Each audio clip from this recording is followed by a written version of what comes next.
Good afternoon, everyone. I will call to order today's meeting of the Special Committee on Climate Change. We have with us today Stephen Howard, Natalie Jameson, Sydney McEwen, Sunny Galland, Hal Perry, and Ola Hammerland is joining us. Welcome, everyone. We have a briefing today from the PEI Climate Change Secretariat on the Climate Change Action Plan. Welcome, Aaron and Todd. Thank you for being with us today. We're looking forward to hearing from you. Committee members, I think I will ask you to hold your questions to the end unless you have a pressing question that's time sensitive. And I will, with that, turn the floor over to you. If you could just introduce yourself for the record at the beginning, that would be perfect. Okay, thanks, Chair. Well, members, my name is Todd. Oh, excuse me, I'm so sorry. I did not actually get the agenda adopted, and I see that now. I do apologize for that. Again, haven't had enough coffee. Can I ask for a mover of the agenda? Thank you, Sunny Galland. I appreciate that. My apologies, Todd, please. That's not a problem. My name is Todd Dupuy. I'm the Executive Director of the Department of Environment, Water and Climate Change. My role in the department at one time used to be just climate change, but it's changed in scope over the last little while. So my responsibilities are water, air, garbage or waste, and climate change. And I, with me, Erin Taylor, which will introduce herself, but I have a 20-slide deck that we're going to go through. We're going to share this. I'll start, and then she'll finish, and we'll punt it over to you. You can introduce yourself, Erin. My name's Erin Taylor. I am with the Department of Environment, Water and Climate Change. I am the manager of the Climate Change section in the department, and I oversee currently a staff of 4 other wonderful individuals on this file. Great. So about a 20-slide deck. I'll take you halfway through, and she'll pick up, and we'll finish off, and then we'll have some questions. I just thought it'd be useful to go through and talk about the scope of the climate change, or the actual scale of the Climate Change Secretariat. When I started with the government, I think it was a little over 6.5 years ago, fairly new to government, climate change in the Department of Environment was almost an afterthought. There wasn't a lot of work being done on the climate change file back when I started about 2014-ish. That we had a full-time employee at the time that was doing stuff on climate change adaptation. We had Aaron who was doing some stuff also on climate change and other responsibilities at the time. But it wasn't really till the Paris Agreement that really things got moving, and we had decided that we needed a Climate Change Secretariat to move the bar when it comes to climate change for the province as a whole. So a lot of people think that the Climate Change Secretariat is an army of people that reside in the Department of the Environment, but the truth is we have 5 staff. We have 5 full-time staff, of which Erin shepherds along. She's one of the 5 full-time staff that are embedded directly in the Department of the Environment, and they make up a portion of the Climate Change Secretariat. We have other departments that actually also are on the Climate Change Secretariat, of which they would have climate change roles, but not a full-time climate change role. They'd be doing, some things on the side. So, in the Climate Change Secretariat meets every 2 or 3 weeks, and there's a number of departments that are actually represented on that committee. And beside that, we do have now representation as of late in the climate change world with the addition of the coordinators in every department. So it's a growing sort of tribe of folks here that we've been working on over the last number of years to get this thing operational and effective. We lead where we need to lead. Being 5 individuals who can't do everything for all of government, as you can imagine, and these 5 folks are already very, very busy. But we've done a lot of work with respect to building some capacity in other departments. So we'll nurture, we'll support, and we've been, we think, very successful over the last, I think we're only 4 years old now, in actually getting some other departments to really take a lead role on climate change. We had heard through some conversations with other jurisdictions that had their Climate Change Secretariat up and operational for 2 or 3 years before we did, that there would be some growing pains, that the other departments would point back to the Climate Change Secretariat that they need to do all the work on climate change. Whenever the topic of climate change come up in some of these departments, they would point back to the Climate Change Secretariat anyway with their small little team.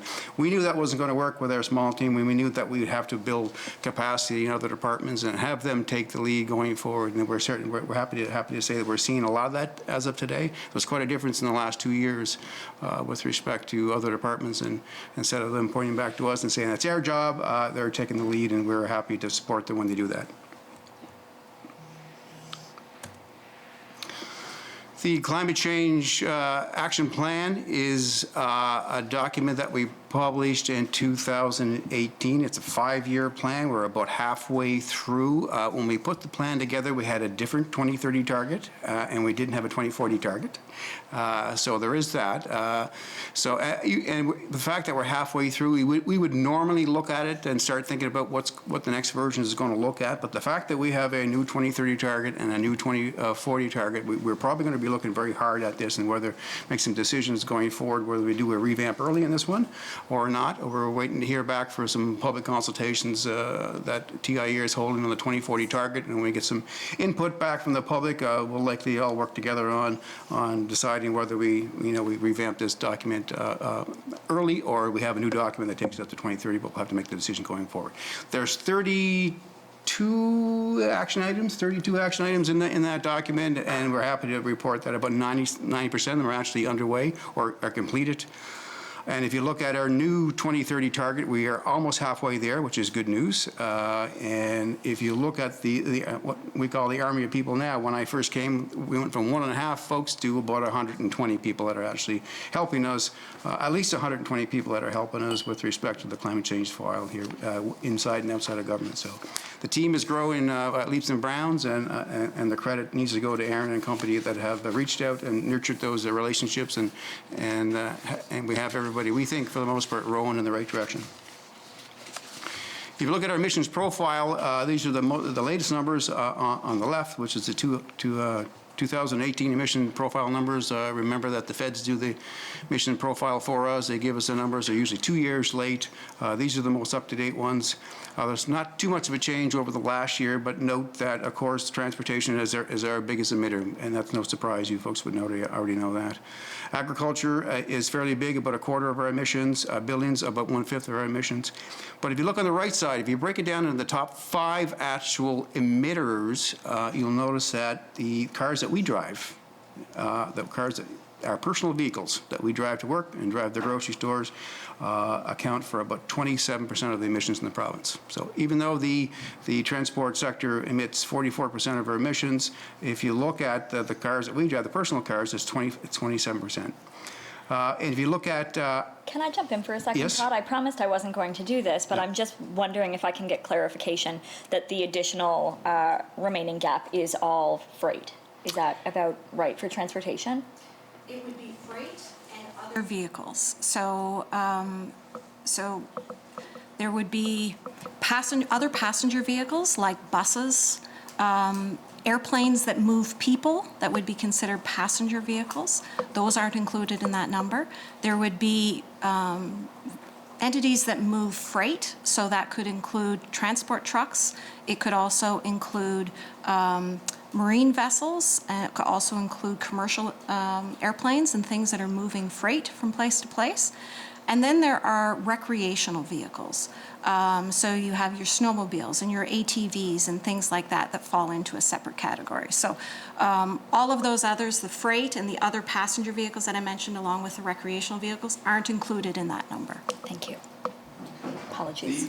Great. The next cohort here is actually our homes that we heat. So 14% of the emissions comes from the actual homes. These are not buildings that we work in, but these are actually homes that we live in. So if you add those two together, it adds up to about 41%. So you can imagine the emissions on PEI of 41% are as a result of the homes that we heat and the cars that we drive. Moving down the list, you look at crop production. It's 13%, and that is a non-carbon-based emission. There's the nitrous oxide off-gassing from chemical fertilizers, from crop production, mostly row crop production. And to your question, Chair, the heavy fleet results in about 11% of emissions. And lastly, almost equal to the actual heavy fleet is actual animal production, which is, again, a non-carbon dioxide greenhouse gas in the form of methane. So those are the top 5 emitters. If you look at PEI as a whole, on a per-person basis, as you probably know already, we're fairly low on the emission scale on a per-person basis across the nation. We may be high compared to some other countries, but on a per capita basis across the nation, we rank about second. Quebec is a little better than we are, or almost even with Ontario, et cetera. But if you look at the actual emissions on a per household basis, and back to the slide I showed previous, as a result of the amount of fuel that we burn to heat our houses or the cars that we drive, we're the highest in the country when it comes to emissions on a household basis. We don't have any real big emitters. We have one facility that emits about 55,000 tons, but relatively speaking, if you look across the strait at New Brunswick, for example, they have some real big emitters. This is the Beldoon coal-fired station. That coal-fired station emits on an annual basis about 2.5 million tons. This is way more than all of our emissions in PEI put together. And they have facilities that emit more than that in New Brunswick, and they probably have about 8 or 9 facilities that are bigger than our biggest emitter by far. So they have some, if they were to close down one of those big facilities, they could make some real gangs. The point I'm trying to make is that we don't have any big emitters that are considered to be low-hanging fruit that we can shut down and make some real big gangs. The thing is that if we're going to make a real difference going forward, it's going to come out of houses and the cars that we drive, and other sectors too, but remember that people are going to be affected for sure. Vehicle sales, we've got over 100,000 vehicles that are actually registered here in PEI, and there's no mystery here, but if you look at the vehicles on the road today, they're getting bigger. Back in 2014, for every car that we bought, we would buy one SUV or one F-150, for example, 1-to-1. Today, it's actually for every car that we buy, we're buying 2 SUVs. And SUVs are as in F-150s or vans or cars, etc. So the cars that we're buying are bigger, and we tend to be buying more. So that, of course, the transport sector is as you know, our biggest emitter. We're not going to make any real gains with respect to the 2030 or the 2050 target until we get our handle on that transport sector. That's the one that, as I mentioned last time, kind of keeps me up a little bit at night. And so we have to make some moves with respect to getting that fleet into electricity or EVs or some other form of fuel that's non-emitting or lower emitting if we're going to make some real gains going forward. And there's been a big push with respect to getting charging stations in place for what we hope is going to be a transition to electric vehicles.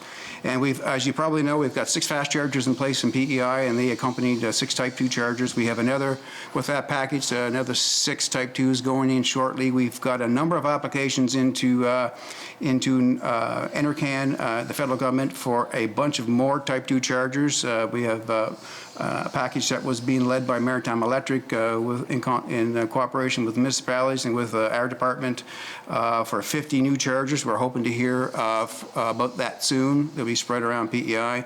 Well, there's another application that TI is leading for a further 30 chargers. We're waiting to hear back from NRCan, and as we speak now, we're actually putting another application together, working with TIE and company and other departments on putting another application together, NRCan, for more chargers. I wouldn't be surprised, by 2020, there'll be another 100 chargers in place that we don't have in play today. Over to you. First, before I kind of continue on, I'll bring you a public service announcement. The reason for last week's committee meeting being canceled was as a result of an illness in my home with one of my children, and we, of course, had to go through the whole process of doing COVID testing. The health department and the folks down doing that testing are doing a fantastic job. It was relatively painless, and they were wonderful. And I thank you for delaying my appearance here. I don't think I need to tell any of you that the pandemic, of course, is difficult for all of us, and it is particularly difficult for women in Prince Edward Island, and especially women who are working and supporting families. And a lot of women carry the burden of childcare in their homes, and that would be the case for myself. And so I'm grateful that you were amenable to us delaying our presentation here today. So thank you for that. So on with the presentation. As Todd started with the EV chargers, we're going to kind of hit on a number of different projects that are going on that we thought might be of interest to you. In the time that we have allotted, of course, we can't tell you absolutely everything that is happening with respect to the action plan. We would be here for a very long time. There are 32 action items. There are 49 individual projects associated with those 32 actions. So there are a lot of moving parts here. So we're trying to hit on the things that we think might be of most interest to you. And the information that we're giving you is the most up-to-date information that we have. We will be releasing a progress report shortly, and it will be a progress report based on the 2019-2020 fiscal year. So that will not include all the information that you're getting here today, because we're bringing you as much as possible, the latest and greatest as far as information is concerned. So energy efficiency, as Todd mentioned, we have a number of different actors involved in making all of this wonderful work come together, and we need desperately all of those people to row in the same direction. Energy efficiency efforts are led by the Department of Transportation, Infrastructure and Energy, namely through Efficiency PEI. And Efficiency PEI, as far as our efforts to try and reduce greenhouse gas emissions to date, I consider them to be the workhorse of government, and their efforts are the most significant when it comes to reducing greenhouse gas emissions. They have 9 programs that are currently operating. Last year, they served over 6,000 islanders, provided over $9 million in funding, and this was a big jump from the previous year. 45% increase in the number of islanders that they served through their programs. And those numbers vary from program to program. The Energy Efficient Equipment Rebate Program, which is the program that helps people put in heat pumps, for example, has been enormously popular. And since they launched it in 2018, they have seen a 500% increase in uptake of that type of equipment. So it's been an incredible feat to deliver some of those programs to islanders. Efficiency PEI, according to the latest report from Efficiency Canada, is currently leading the country in efforts to help those experiencing energy poverty. Atlantic Canada, and PEI in particular, has very high rates of energy poverty. That's usually defined by how much of one's income goes to support your electricity and heating your home and running your vehicle. Atlantic Canada has high rates of energy poverty. So it's a feather in the cap of Efficiency PEI to say that they are leading efforts across Canada. One of the programs that they work on is called the Home Comfort Program, and it has also been enormously popular, and it specifically does energy efficiency upgrades for low-income clients and those that are receiving social assistance. So they've put a great amount of effort into trying to advance those programs. Agriculture, best management practices. So this initiative is led by the Department of Agriculture and Land, and in the action plan, this is kind of a 2-part action. The first part, we would have talked about the last time we met, involved kind of doing a scan of what best practices would help reduce emissions in the agriculture sector. And that project involved the Federation of Agriculture, Dalhousie University, and a few other folks as well that talked to farmers and put together a list of initiatives that they thought would be impactful. The Department of Agriculture and Land has taken that information, and they are developing a pilot program for practices that will reduce emissions in the ag sector and remove or sequester carbon from the atmosphere. The planned launch for that is in the spring of 2021, so to coincide with the launch of the growing season. There was an intention to have those programs launched in this year, And unfortunately, the timing of the pandemic and the launch of those programs did not work well, and so that was delayed. It was difficult to get those off the ground and out the door prior to the start of the growing season, when the growing season was starting, as we were starting to shut down. So it's exciting to see this piece of work come together, and they are also beginning to do some work on adaptation and impacts to the agriculture sector, and there's some exciting work happening there. Carbon capture tree planting program. This is one of that is led by our own department, and specifically it is led by our Forest, Fish and Wildlife division. And the purpose is to put trees in the ground, essentially on idle or less productive agricultural land. They have priority areas that they try and target, like high slope lands, watersheds that don't have a lot of forest cover, and sites with sensitive soils. And these can be things, sensitive soils can be soils that are prone to erosion from air or water, wind or water rather, and some other features as well. So the target is to have 285,000 hectares planted over 3 years. 2019 they planted 61 hectares. In 2020 so far they've planted 70 hectares. And they intend to get that 285 hectares in the ground. There you go. You said 285,000. Yeah. Yes, yeah. I didn't think We're moving. 61 was a long way toward that goal.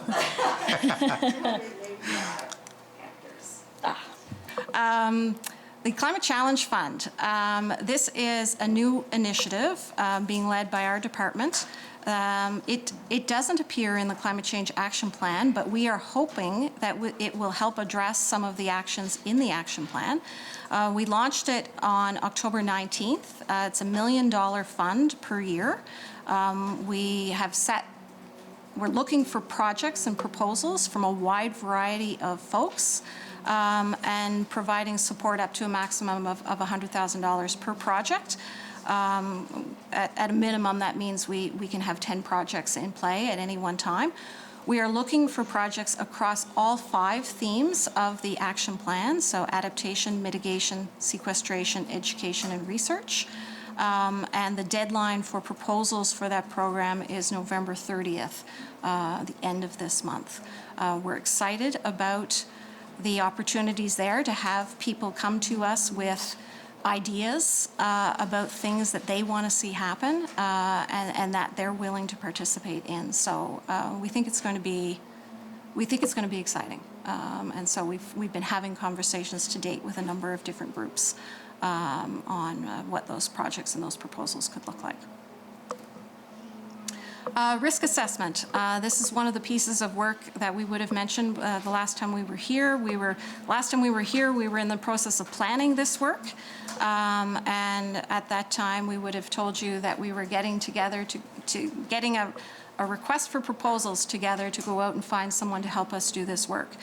The request for proposals went out in December of 2019, and we awarded the work to ICF Canada in March of 2020.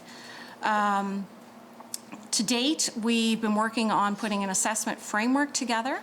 We have held some stakeholder consultation, of course not in the way that we initially intended we would hold stakeholder consultation, because that had to happen all virtually.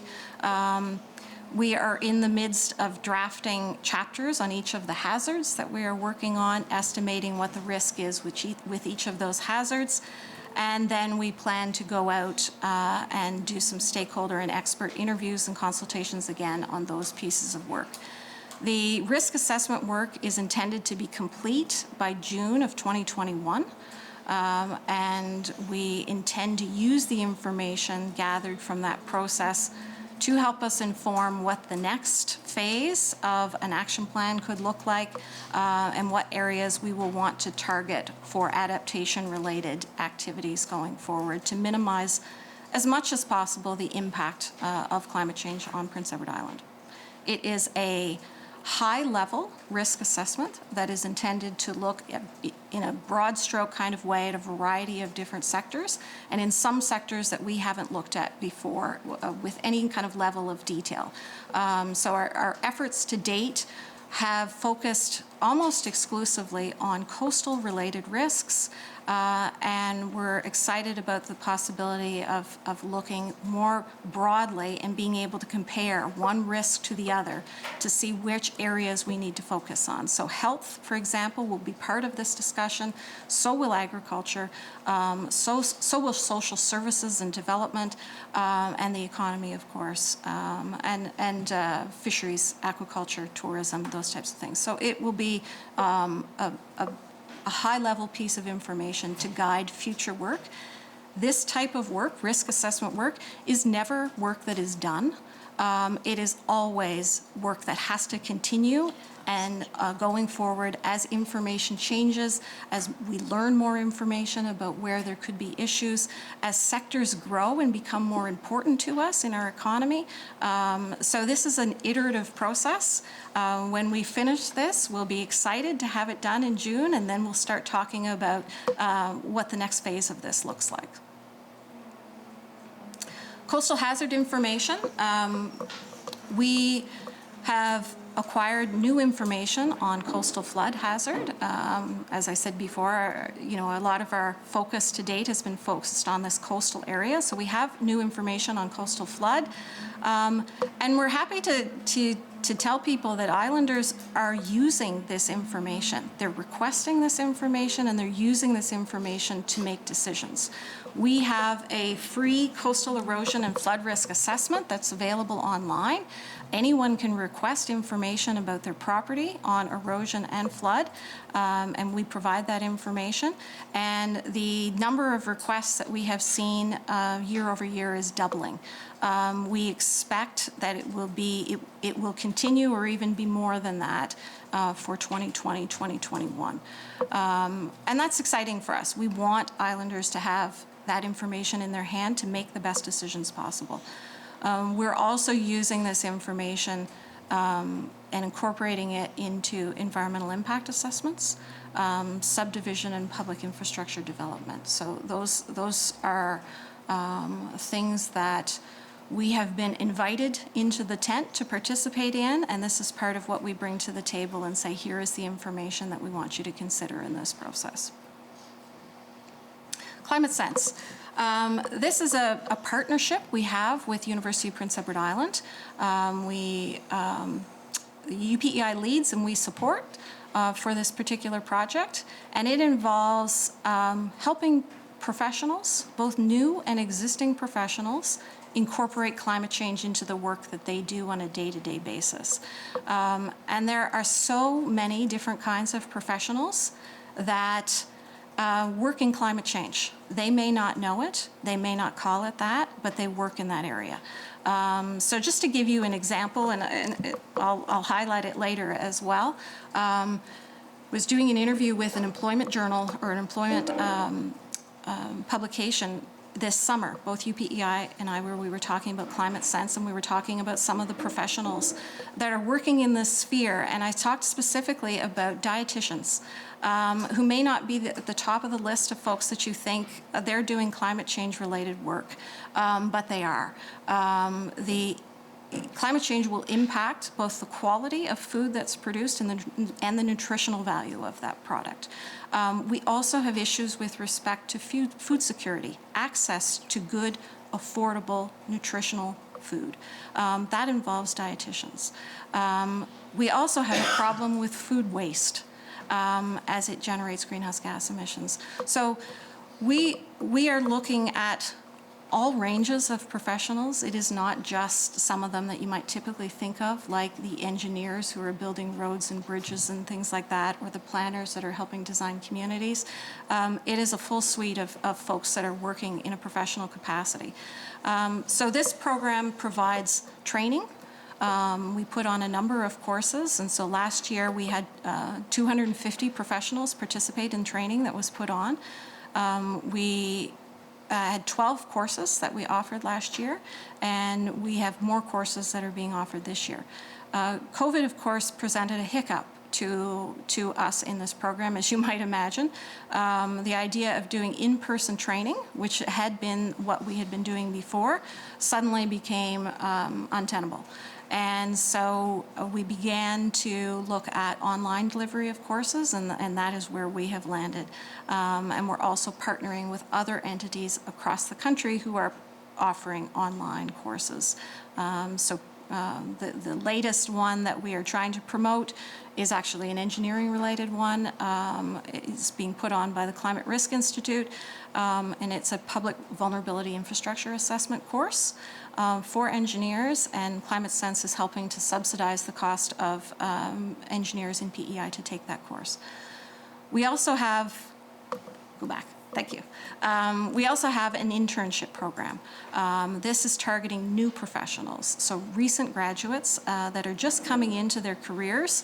We want them to have a good basic understanding of climate change so that they can take that knowledge through their entire career and effectively incorporate climate change.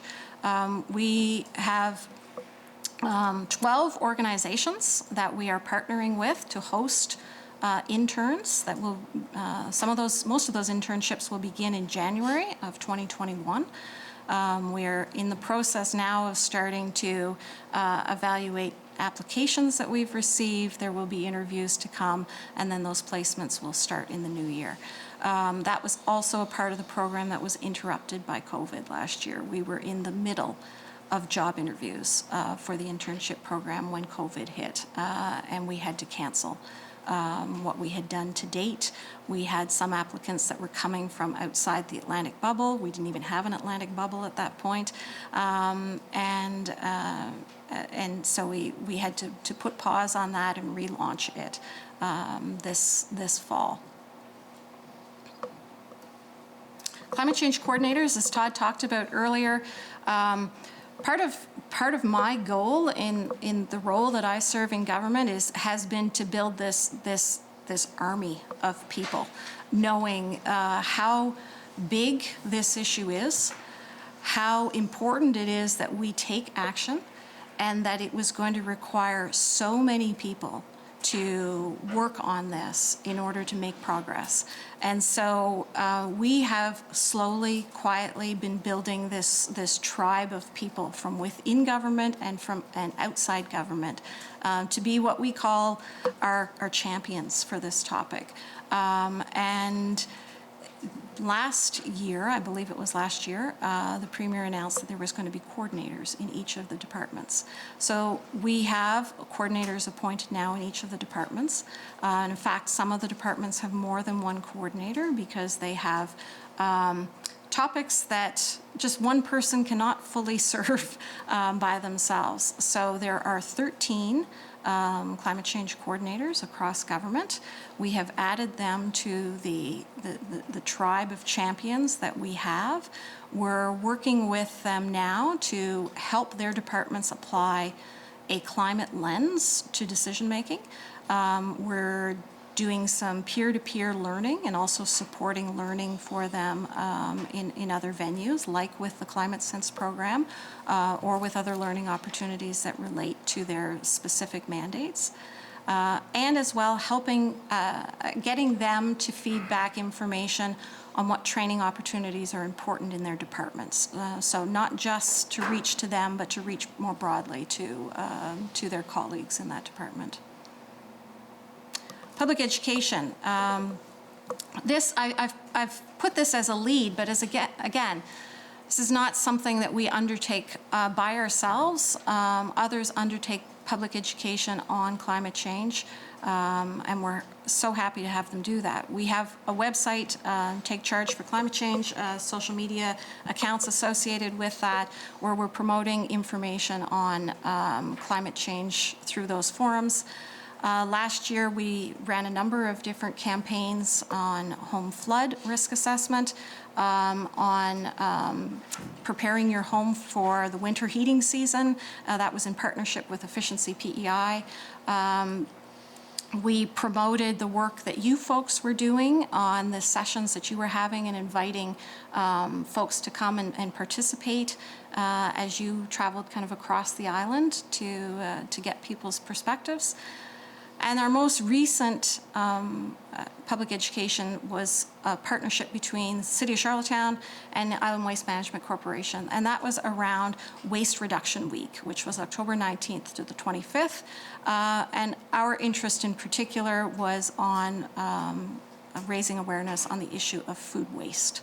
Around the world, food waste is a significant contributor to greenhouse gas emissions. And it's one of those areas that I don't think anybody likes to see. Nobody wants to see food wasted. And we also understand that there are people in our communities that don't have enough to eat. So the idea of having food go to waste and generate an environmental impact from that is really difficult to stomach. So we wanted to raise awareness on this issue. And we felt as well that who knows better how discouraging it is to see food be wasted than a place where people grow food for a living, where we have an agriculture sector that is what they do. They provide food for people, and the idea that it would go to waste is incredibly discouraging. Research. We have ongoing partnerships with the University of Prince Edward Island. They are our primary partner on research, and we work with them, this is not an exaggeration, every day. We are in contact with UPEI every day, working on initiatives that they are providing support to us, and we are providing support to them. We have consistently funded their efforts to monitor climate-related variables, so climate stations, as well as erosion and tide gauges. We have regularly provided support to students, both undergraduate and graduate students who are doing research. And we have also provided support to their researchers, their professors who are engaging in research activity on things like climate change evaluation. That's a PhD position that we support through the Climate Sense program, erosion assessment, and hydrological modeling. We are very happy to have an entity like this at UPEI that we can do these things with. And this is our efforts to date are not an anomaly. This is a continuing relationship. We will continue to work with UPEI. And the last year, there was the launch of the Canadian Centre for Climate Change and Adaptation, which really kind of cements UPEI's presence in this space and will allow for future researchers, future professionals, future leaders to be trained and trained here. And it's a wonderful opportunity for the island to benefit from the research that will be conducted there. So we're excited about that. We also participate with respect to their school for climate change and their curriculum committees associated with that. So it's an ongoing productive partnership that we're proud of. In this last year, the value of that partnership to UPEI has been in excess of about $5 to $6 million. So it's a substantial partnership that we have with UPEI. Looking forward, so as Todd mentioned, we have a target for 2030 that the legislature adopted, that 1.2 megaton target, and we also have a 2040 net zero target. So we are working to figure out what the pathway to each of those targets looks like. We have engaged a consultant to help us with that work. They're a leading expert in this area across Canada to find out what the path looks like and how we can best achieve those emission reductions for both the 2030 and the 2040.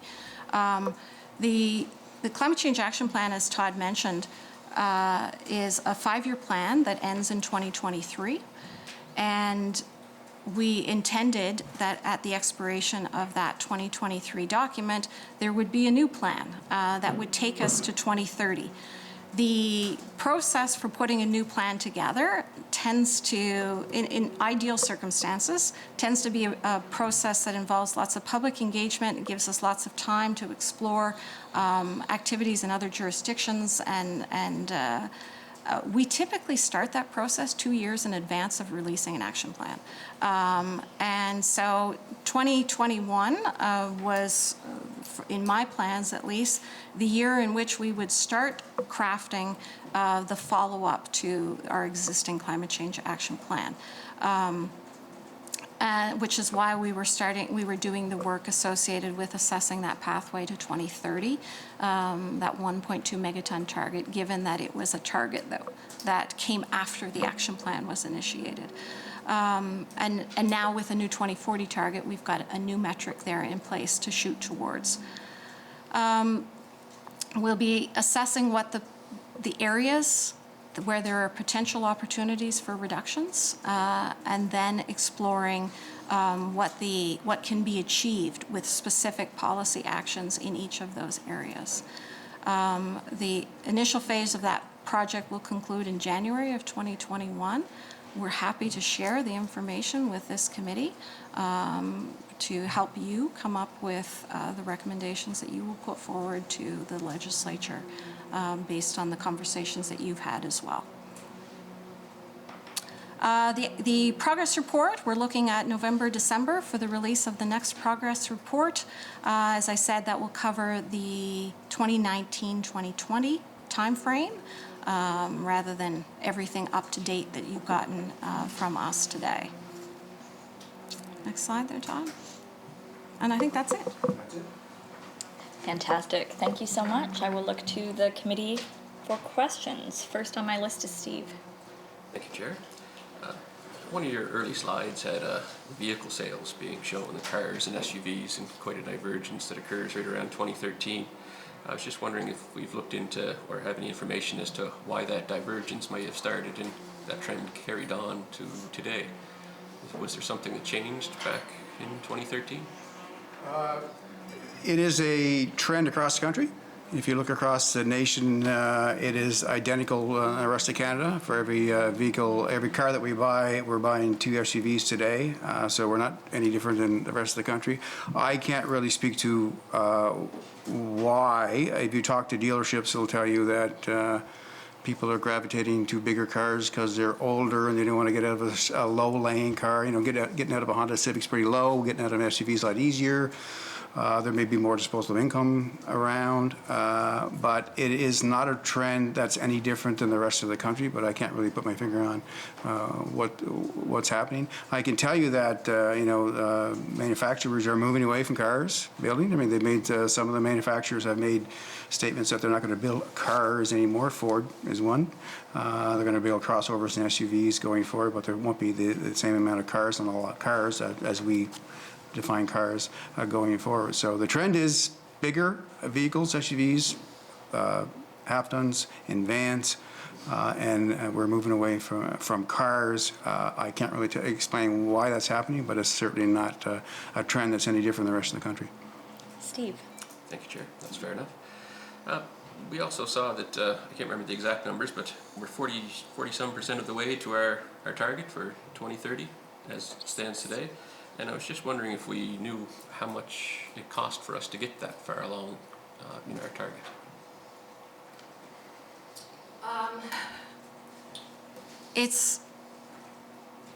There are some things that have happened, some reductions that have happened that are unrelated to emission reduction intentionality, right? There has been changes in the livestock sector that have resulted in emission reductions.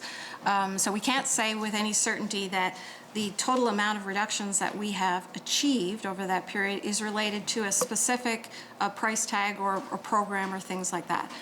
To date, as far as the initiatives that are under the Climate Change Action Plan are concerned, and this includes everything from investments in efficiency PEI's programs that are cost shared between us and the federal government through the Low Carbon Economy Fund. We've invested somewhere between $40 and $50 million in actions related to the action plan.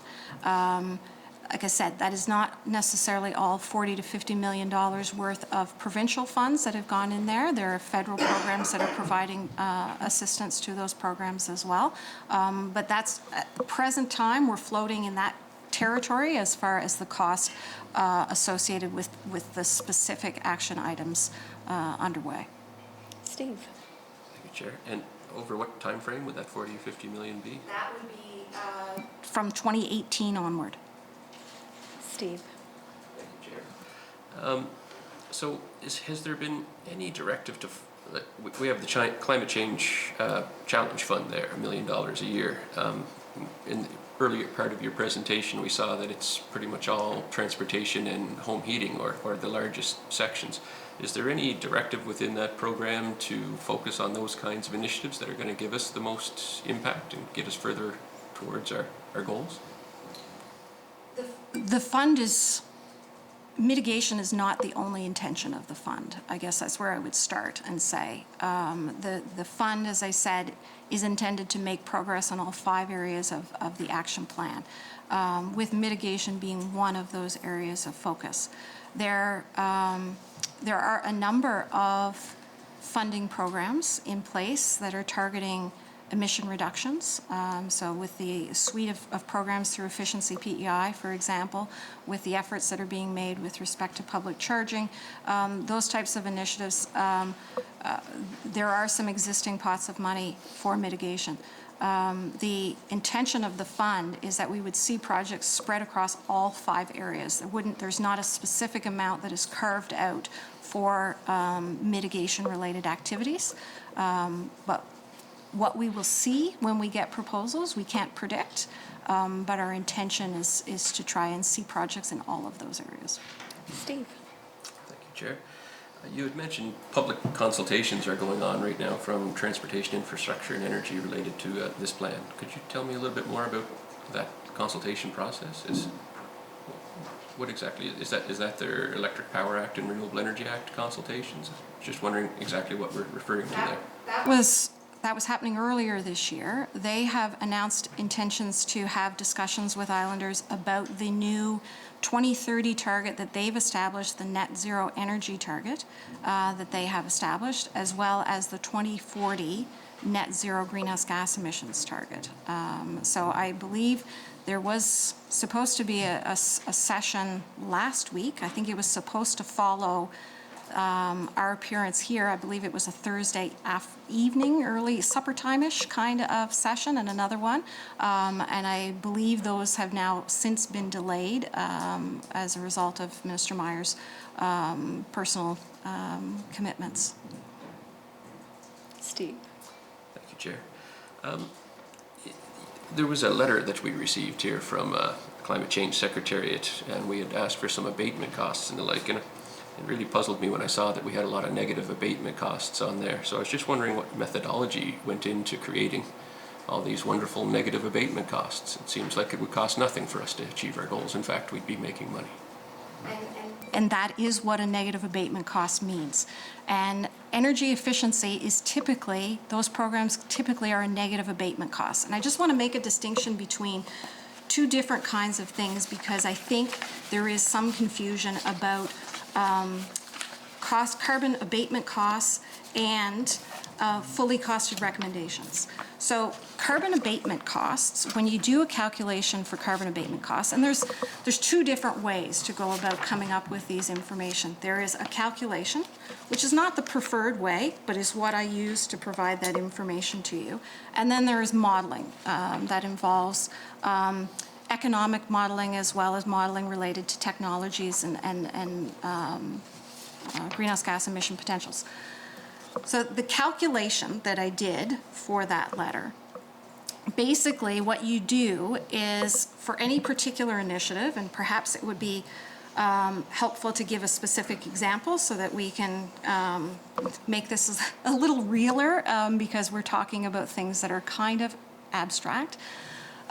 So if you are talking about, for example, an electric vehicle incentive program, for example, to determine what the abatement cost is associated with that, one could look to the literature, and you had a presentation from folks from the province of Quebec who talked about abatement costs associated with electric vehicles. But what you would do is you would say, what does it cost to purchase an electric vehicle? How long will that electric vehicle be on the road? How much will it cost to maintain that electric vehicle versus how much it would have cost me to maintain an internal combustion engine vehicle over that same time frame? How much will it cost for me to fuel that internal combustion engine vehicle versus how much will it cost for me to plug this vehicle in? You would also compare, you would use net present value, recognizing that $1 today is not the same as $1 tomorrow. And you would look at the greenhouse gas emission potentials over the lifetime of that vehicle that you would achieve. You take all of those together to come up with a cost of abatement. So when you get a negative abatement cost number, what that means is that there are more energy savings, more dollars to save than it cost to implement that measure, and you get a negative abatement cost. So energy efficiency, as I said, those types of projects typically deliver a negative abatement cost. Economists will describe what is a negative abatement cost. It's like picking up money on the floor. The initiative makes sense from an economic perspective just based on the costs and the benefits. Now, those are costs and benefits to all participants. It is not a cost and benefit strictly to government.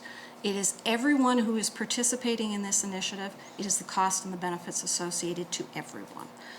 So it's different than a fully costed recommendation per se, because when you're developing fully costed recommendations, you're likely to say, how much will it cost for government to deliver an electric vehicle incentive program? Government is not going to incur the economic benefits directly of someone now being able to fuel their vehicle with electricity versus gas and saving money on maintenance and the cost of electricity. Government doesn't incur those benefits. The user incurs those benefits. So the cost of offering the program is not, that's not what carbon abatement is. It is a cost of program delivery.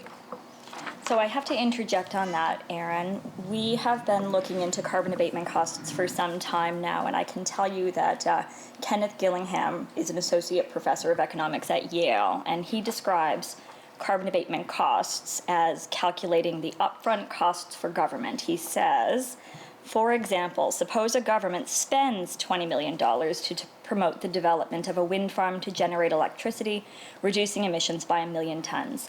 The short-term cost of mitigation is $20 a ton. This is what he is describing as calculating the carbon abatement costs for government. The carbon abatement costs that you have provided us are as if we are asking what it will cost the consumer or islanders. But in order for government to assess the carbon abatement costs of their action, we need to know what we are spending and what it is reducing emissions by. I have carbon abatement costs from California and from a number of jurisdictions, and I simply cannot find any other government that is calculating them the way you have provided them. It's a standard protocol to calculate, pardon me? For governments? You didn't ask for a carbon abatement cost to government. You asked for a carbon abatement cost.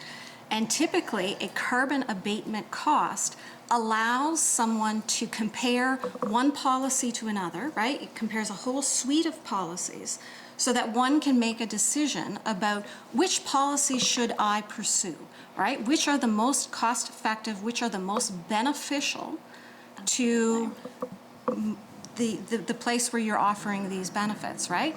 So you make those comparisons, choose your programs based on those comparisons, and then you develop what the cost to deliver that program is and what the emission reductions associated with delivering that program in whatever configuration it is that you design that program to be. So when you are comparing, for example, the numbers that are put out by somebody like the Ecofiscal Commission, who talks about the cost of carbon abatement and has a number for electric vehicles that's somewhere between $300 and $400 per ton, they are including all costs associated with that number so that policymakers can compare one to the next and say what makes sense here. So that's what's been provided to you, which is what, from my perspective, and I have been working in this space for 16 years, from my perspective, that is what, when people compare from jurisdiction to jurisdiction, it is that they're comparing. And it's critical that when you compare from one jurisdiction to the next, that you're comparing the same things. Because, for example, when this past summer, when you took one of the numbers from the progress report and said we spent $12 million on these and we achieved 12,000 tons of greenhouse gas emissions. And you did kind of a back of the napkin kind of calculation and came up with a number that said, this is a terrible return on investment. That is not a carbon abatement cost, what you calculated. That would lead the public to believe, which is incorrect, that we have been foolhardy with our efforts to try and achieve greenhouse gas emission reductions. And that is not the case. Energy efficiency programming, which is the numbers that you use to generate that number, are historically and throughout the literature negative abatement costs. You cannot generate a negative abatement cost through the approach that you're talking about, ever. I'm aware of that, Ms. Taylor. I'm actually not trying to generate a negative abatement cost. I'm trying to get an actual value of what we are spending versus what we are achieving. And you are saying that's not how you calculate carbon abatement costs. I would argue the economists are saying it is. I would tell you that the Department of Agriculture from California recently provided us carbon abatement options as of this week. They are listing the amount of carbon reduced, the cost to government for implementing it, and what they have spent per ton. So that may be your opinion of what we are looking for, but the committee is very plainly looking for the cost to government of carbon abatement costs. This is what I would recommend to you. If my opinion to you isn't of value or of help to you in this regard, I would recommend that you engage an economist to help you come up with this information. I will cede my expertise to an economist who has experience working in this space, and I encourage you to gather their expertise, to gather the information that you need. I am not going to confer with your conclusions on how carbon abatement costs are generated. I'm not going to move from my position as far as this is how emission or carbon abatement is done, as far as my expertise is, which, as I said, I've been working in this sphere for 16 years. And so you are free to go and engage an expert who you feel has the expertise to help you generate this information. If the information that I'm providing you somehow doesn't meet the standard of which you want to judge it, I would encourage you to do that. My objective in this space is to achieve emission reductions. That is what I get up for on a day-to-day basis and what I go to bed thinking about on a day-to-day basis. And I am looking for anyone in this sphere, in this room, across the island, who is willing to join me in those efforts and make progress. And if that is this committee, then fantastic. I am so happy to have all of you be part of this and to make some real progress. That is my intention. That is my only intention. And if I can help you guys get to those places, more than happy to do it. If my expertise is not sufficient, then I would encourage you to find the expertise that will help achieve those objectives. Because ultimately, I want the objectives achieved. I don't care whether it involves me or it doesn't involve me. I want to see this island reduce its greenhouse gas emissions. I want to see it meet its targets, and I want to see islanders not be impacted by climate change, right? That is my objective. So whatever way you want to get there, I'm in support of you getting there, but I would recommend then that you engage the expertise of an environmental economist who is working in this sphere. There's a lot to unpack in what you said, but I see that Todd would like to speak, so by all means. Fortunately, like Aaron had mentioned, we've actually employed a third party to help us sort of chart a course forward, and we're scheduled to get delivery of some of that package in the new year.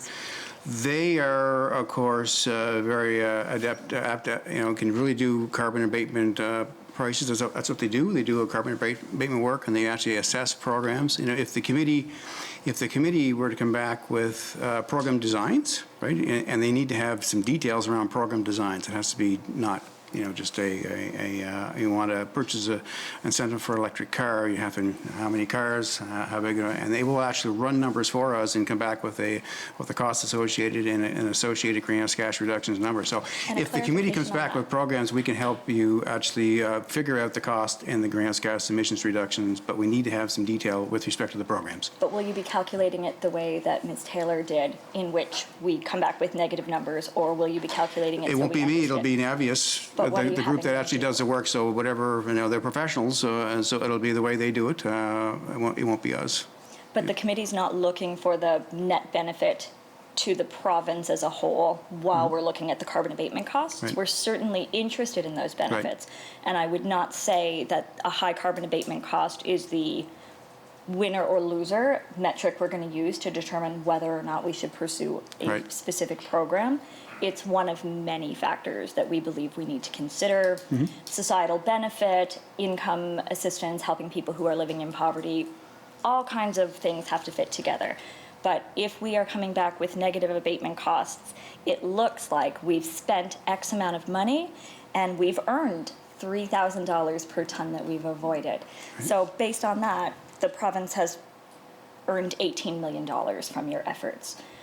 And that's just plainly not true. So we need to understand the actual cost. You say you would like to help us with this. That's fantastic. If you could tell me how much we assume we have reduced emissions by based on those programs, and then what we've spent on it, we can certainly get an idea of where that lands. But if you have brought in an expert to produce the same sorts of calculations, that's just plainly not what this committee's looking for. The other thing that I would like to point out, it would be great for us to hire an expert. We could certainly do that. It's a possibility. But here's the thing. If you're actually going to reach these targets of 2030 and 2040, calculating carbon abatement costs can't be a one-off effort. It just plainly cannot be. We need to have, I will say, we need to have in-house capacity to be able to do this. The Auditor General of Canada has been very plain that the fact that provinces are not calculating performance measures is a huge problem. We need to be able to say, this is how much of taxpayers' money we are spending, this is the outcome. And I'm not saying we only choose the ones that are in the lowest category, but we simply must be able to compare apples to apples. And literally no other jurisdiction that we have spoken to and asked for their carbon abatement numbers gave us the sort of numbers that you've provided back. But I do know Steve was the next person on my list. I apologize. Go ahead, Steve. Thank you, Chair. So when you broke that down, when I asked about methodology, you had mentioned cost, lifespan, operational dollars, fuel savings, net present value, and the greenhouse gas reductions associated with them there. Whenever I do some numbers, I do all those as well, and I even add some benefits to the electrical grid and things that aren't even going to hit anywhere in those calculations. But what I'm wondering is, you must have these numbers all broken down in order to come up with your bottom line negative, and I agree with that. There's a lot of actions we can take that are going to have an overall societal benefit to us. But can you provide us with these numbers for each of the items that are in the letter that you sent to us? Because I have a spreadsheet yes.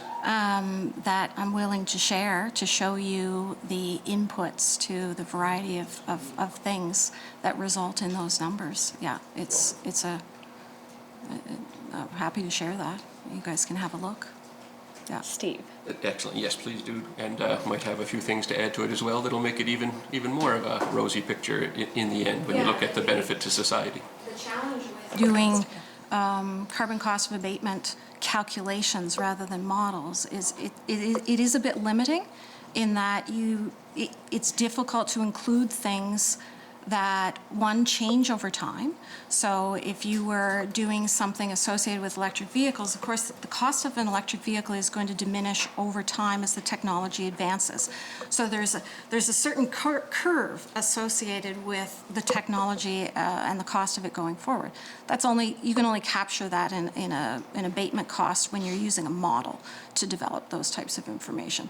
There are also things that are difficult to attach an economic value to that could be included in that information. So for example, when we calculated the numbers for the carbon capture tree planting program, we didn't attach an economic value to the value of habitat being generated, right?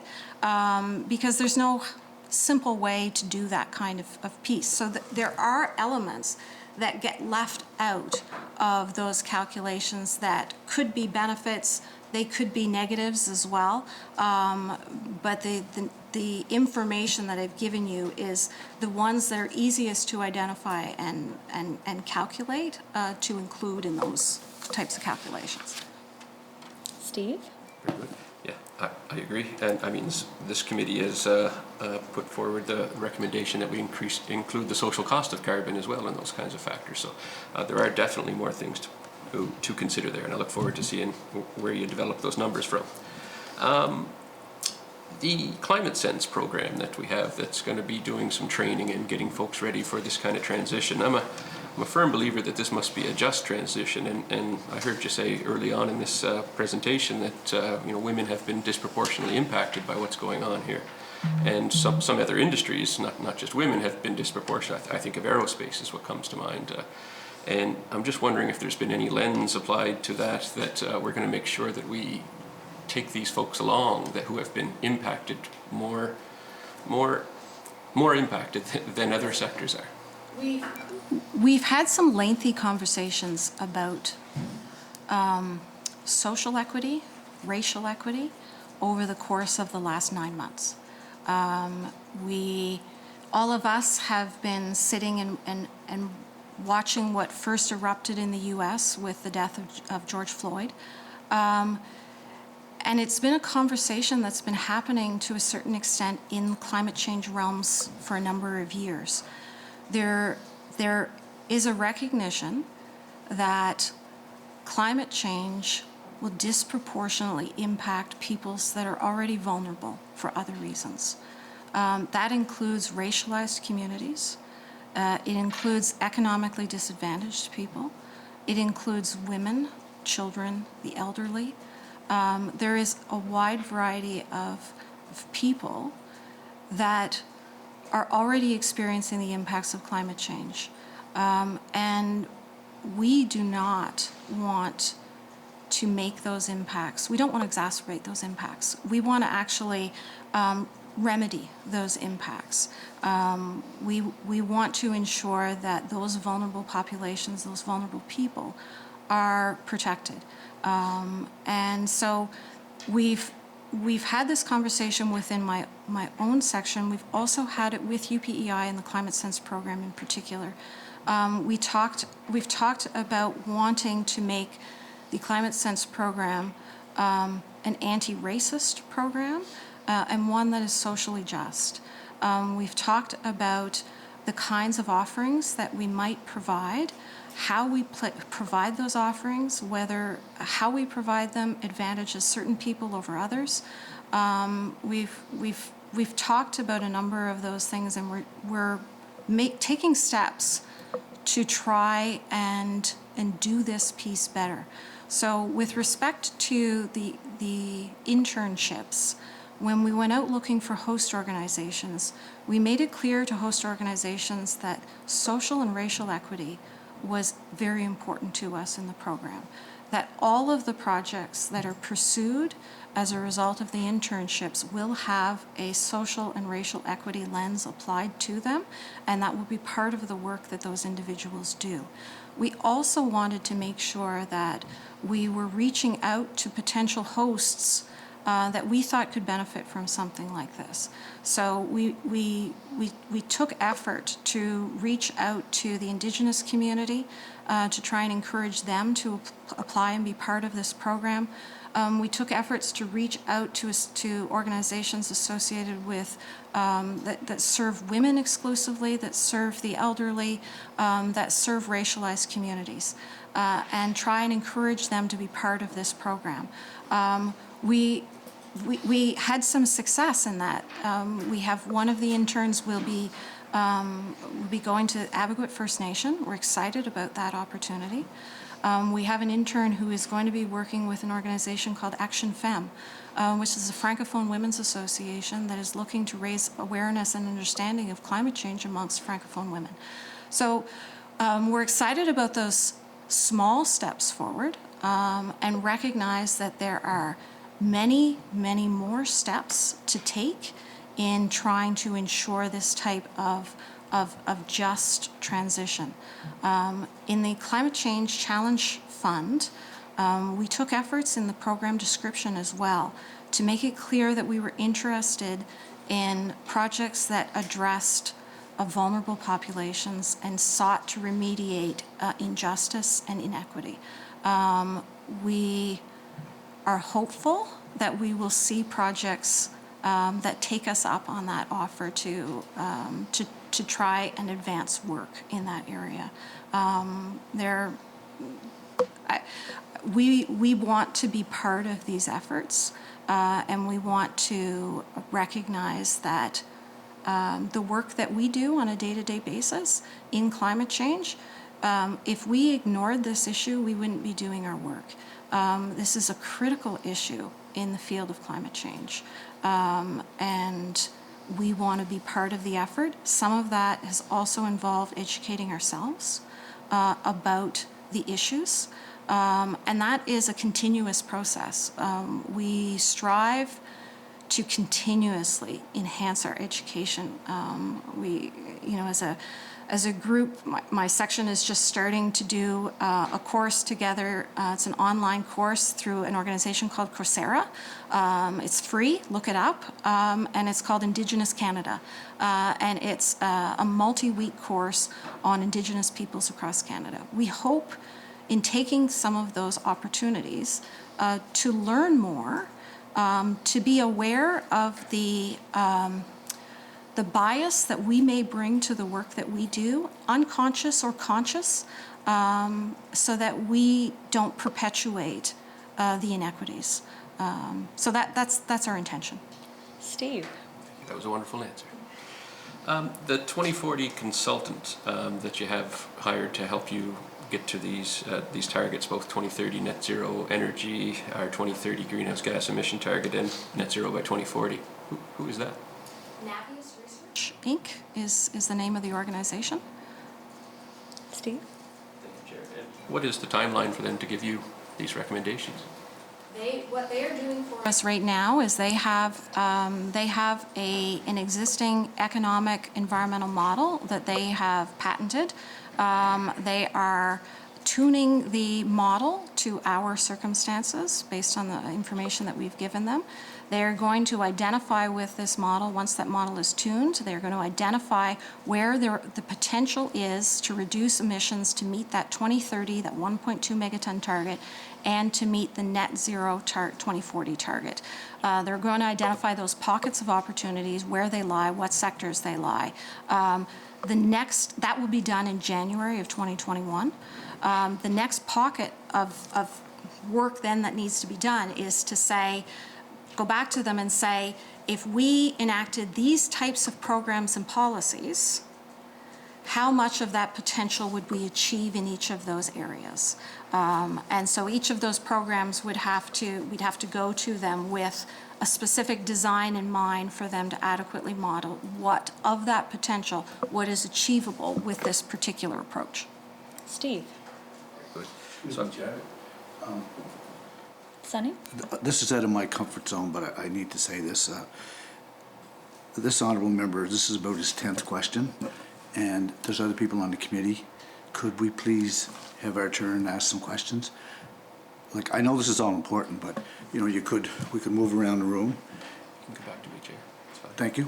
It's no problem. You can go ahead, Sunny. Thank you, Chair. And thank you very much, Erin and Todd, for your presentation. Could you please elaborate a little bit on the COVID impact and what this has done? I know you talked about it briefly. Could you get into a little bit more detail of where we are in our timelines and programs, please? So some of the impacts, as I mentioned, have been with respect to the Climate Sense program, our partnership with UPEI. The idea of delivering in-person training was not possible. We had courses planned for April and May of this year. I think we had 3 courses lined up to deliver. We had people that were registered for those courses already, and then we had to cancel those offerings because they were going to be done exclusively in person. We then had to spend the next several months trying to figure out how we could deliver online material. And keeping in mind that while we were trying to develop these ideas for how to do online delivery of training courses, we were all working remotely. Some of my staff were working remotely with children underfoot. UPEI had the same experience where the folks that were working on this file were having to balance work and home and pandemic at the same time as trying to figure out how to revamp this program so that we could achieve the objectives that we wanted. It was challenging in a lot of ways, as I'm sure a lot of people can relate to. You know, I had one staff member with young children at home. She would start her day at 5 a.m., get in a few hours of work prior to her children getting up and needing to be schooled. She would take a few hours when she could during the day, and then she would return to it when they went to bed at night. So those are some of the realities, I guess, of trying to continue to move the ball forward as we're all trying to deal with kind of what's going on. The other program that I specifically mentioned with respect to COVID was the agriculture-related programs.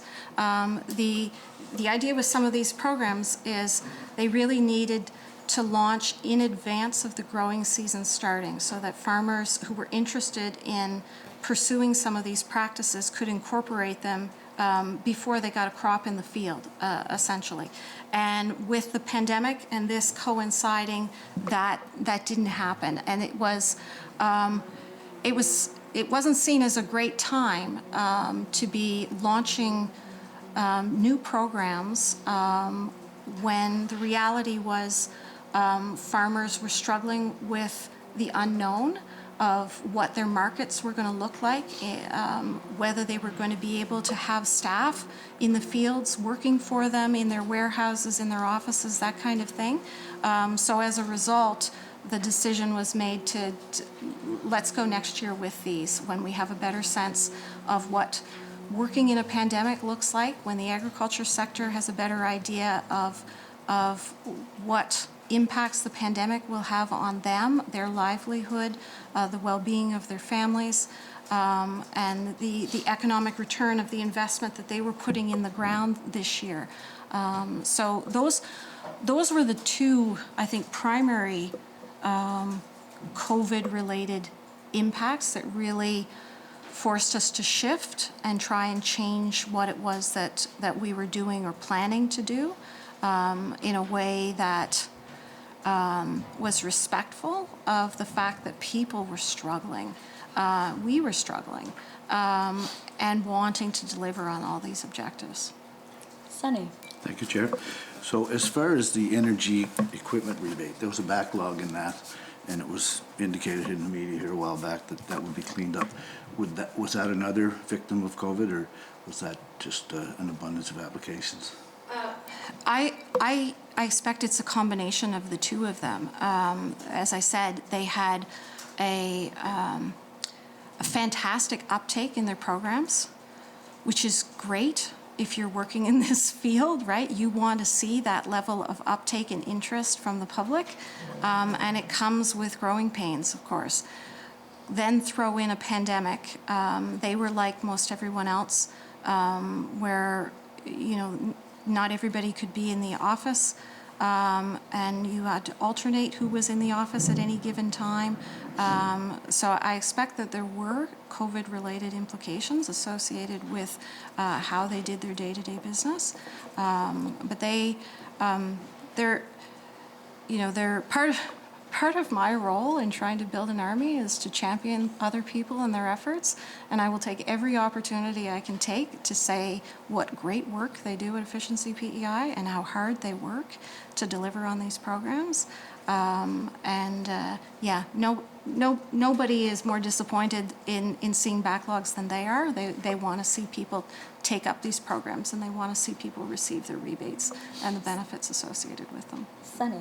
Thank you, Chair. Just one more question, and I'll let somebody else go. Biomass in schools. Could you give us an idea how many schools have biomass heat, and is there any plans for future schools or government facilities?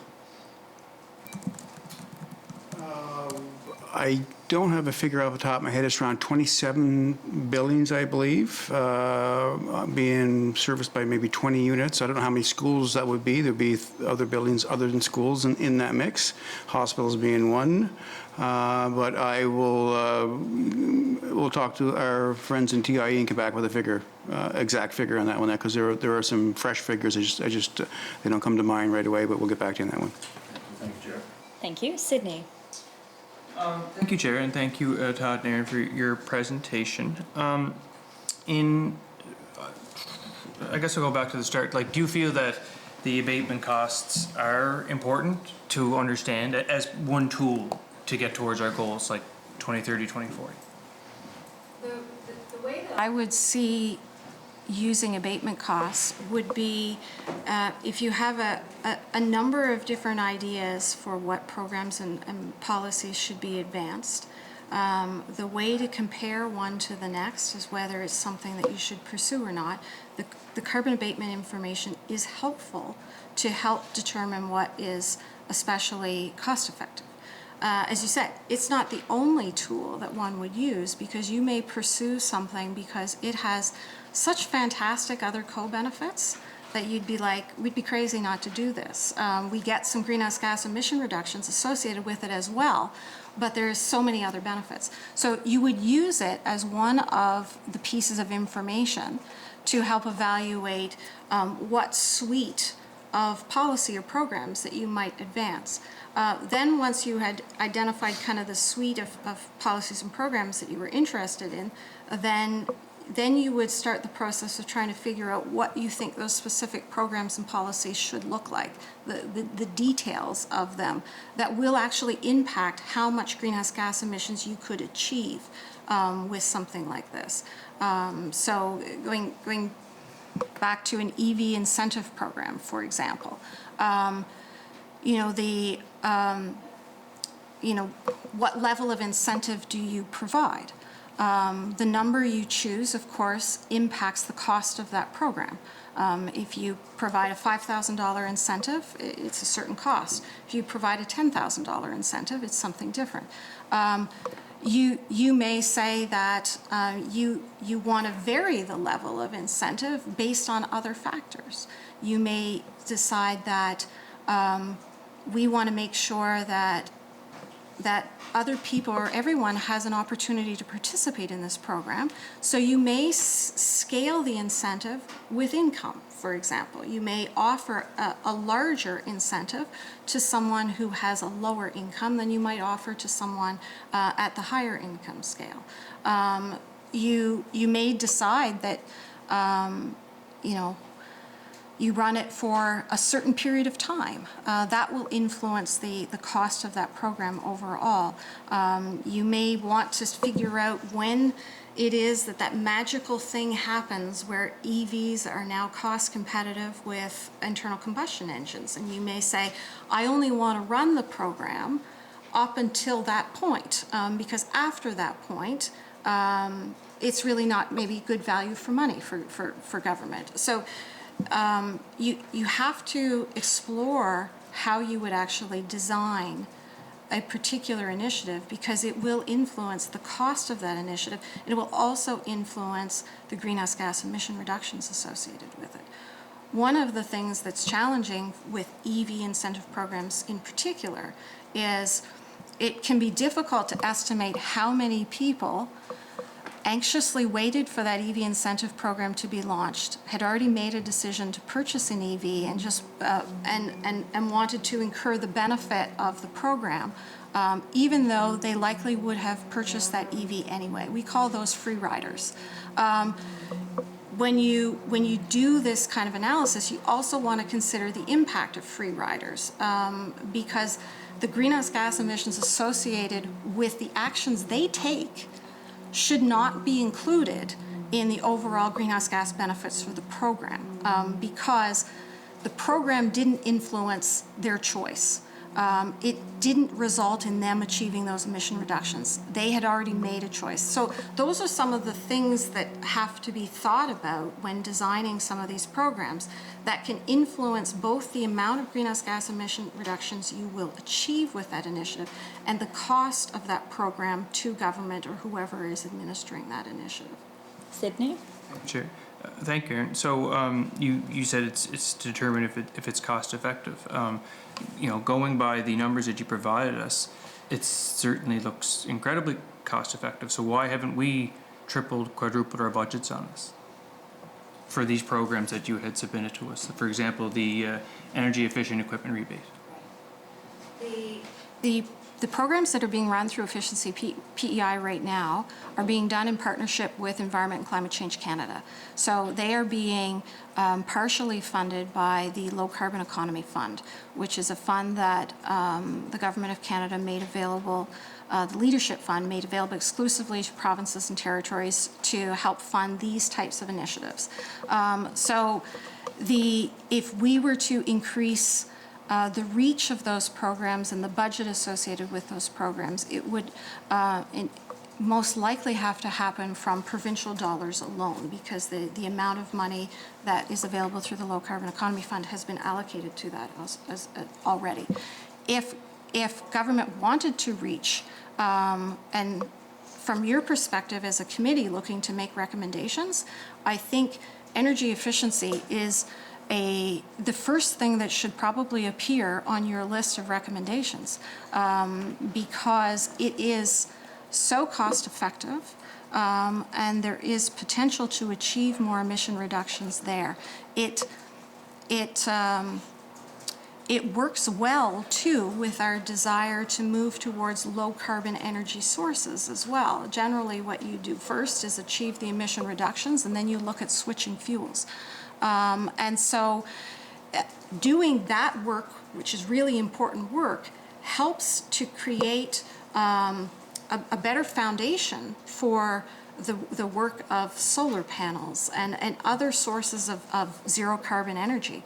For me, it's a foundational piece of any organizations or any jurisdictions' climate change actions is to include these.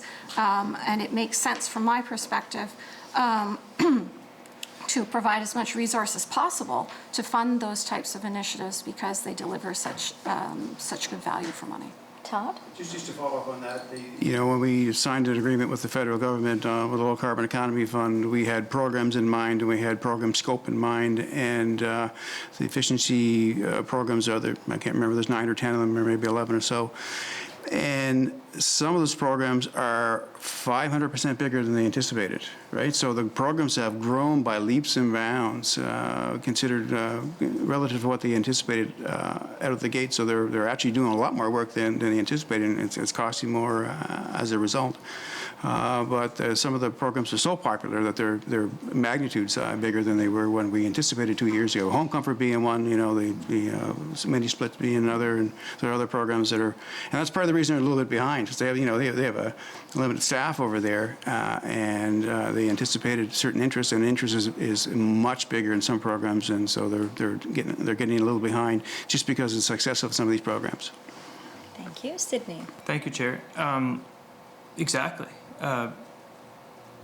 If they had more money to do it, they would invest. So when you provide abatement costs this way and not on the actual cost to government to initiate something, which is what we want as a committee, I feel like you're making the chair's point on the actual cost that we're looking for, because if it was just as simple as, you know, all this the negative cost to doing this, we would just spend and we would spend and we would spend. I mean, Todd, you just said, you know, the government has to make a decision on the financial cost of this. So I think that's why, you know, we as a committee, and I think you as the Climate Change Secretariat, need to know the input costs per ton emitted. And I mean, I was confused too when I got these numbers. It doesn't make any sense to me. Like, spend, spend, spend. We've solved the Minister of Finance's problem here. We're making money off this. Like, do you know what I mean? Like, when as a committee, what we need to know is what's the actual cost. You had mentioned in your talk, Aaron, that the committee said it was a terrible thing or a terrible cost what the efficiency PEI was doing, and I don't know where that came from, but I take exception to it because we, or at least me, I understand that some of the things are going to have high abatement costs, but it's still a really smart thing to do. Like last week or the week before, we had heard from the soil people, right? And we got abatement costs back from California on that, and some of them are high. But I think it's a choice the government needs to make, is to invest in an expensive abatement cost like that, because it's also increasing soil health. Like, you know, putting organic matter in the soil is a huge thing. It's got added benefits to it. But it's got Sydney has the floor. So it might have a high abatement cost for the inputs, but in the end, so me personally, I realize that efficiency PEI, and I still don't understand where these numbers come from, but, you know, I've seen the report where it says there's this is what the programs cost us, and this is how much carbon we reduced or abated, sorry. And that seems like a fairly simple to number to figure out, and I would think the government would want to know that too, so that they would know what they cost. It's one tool, because there's a whole bunch of extra good benefits to it. Like you had talked about, you know, the relative cost of efficiency programs, because it's saving islanders money. I think that's a great thing, but there's still a cost to government to do it. There's still a cost, whether it's the federal government money or it's provincial money. So I think I know that our committee needs to know that, and I would hope that you guys are doing that too. In your document, you said, as mentioned above, the Secretariat was confident our existing measures had low abatement costs based on our multifaceted approach to policy and program development. However, at your request, you being the committee, we have calculated the abatement costs for the following 10 measures. I guess my question is why is this the first time you've done this? If this started in 2018, as a government, would you not have been doing this right from the start? So, first, I either misunderstood what you said or you misunderstood what I said earlier, and I'm not sure which is which. But I don't remember saying something about a high abatement cost being a terrible thing. I took pains to say that the cost of abatement is one factor that you would consider when determining whether this was a policy that you wanted to advance or not. There are things that could have high abatement costs associated with them that we should absolutely do. And it's because, as you said, there are significant co-benefits associated with doing those things. So, for example, like you said, in the agriculture sector, there are perhaps high abatement costs associated with trying to sequester more carbon in the soil. But in sequestering more carbon in the soil, you build better soil health. That soil is better able to support a crop. It is less impacted by climate change. It is more tolerant to drought.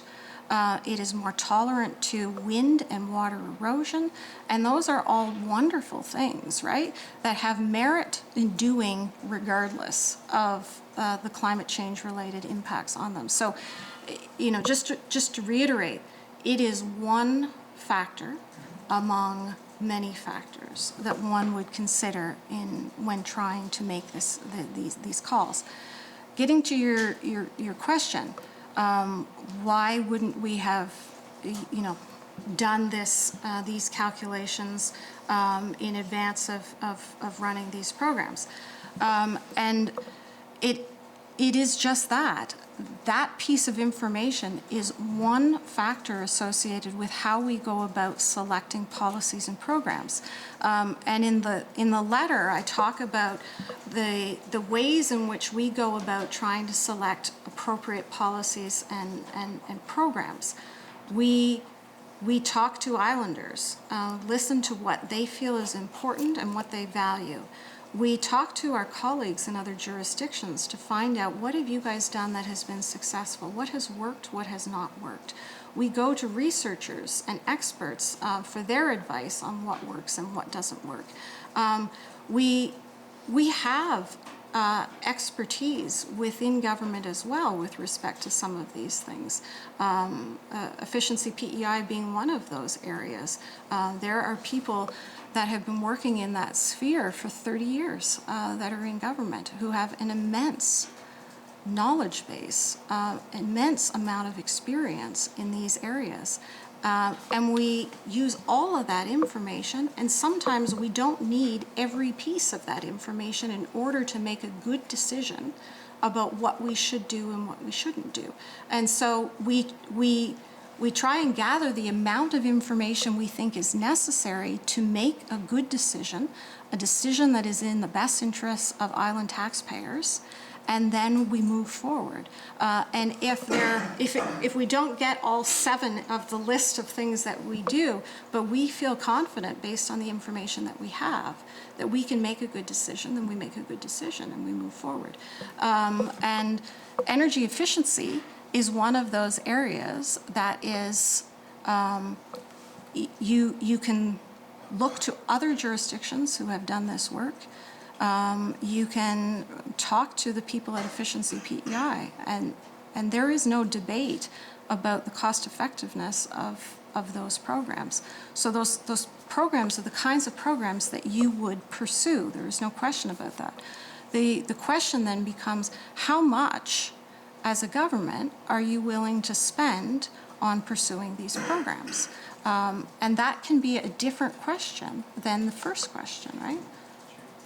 Sydney. Thank you. Exactly, and that's what we're trying to do.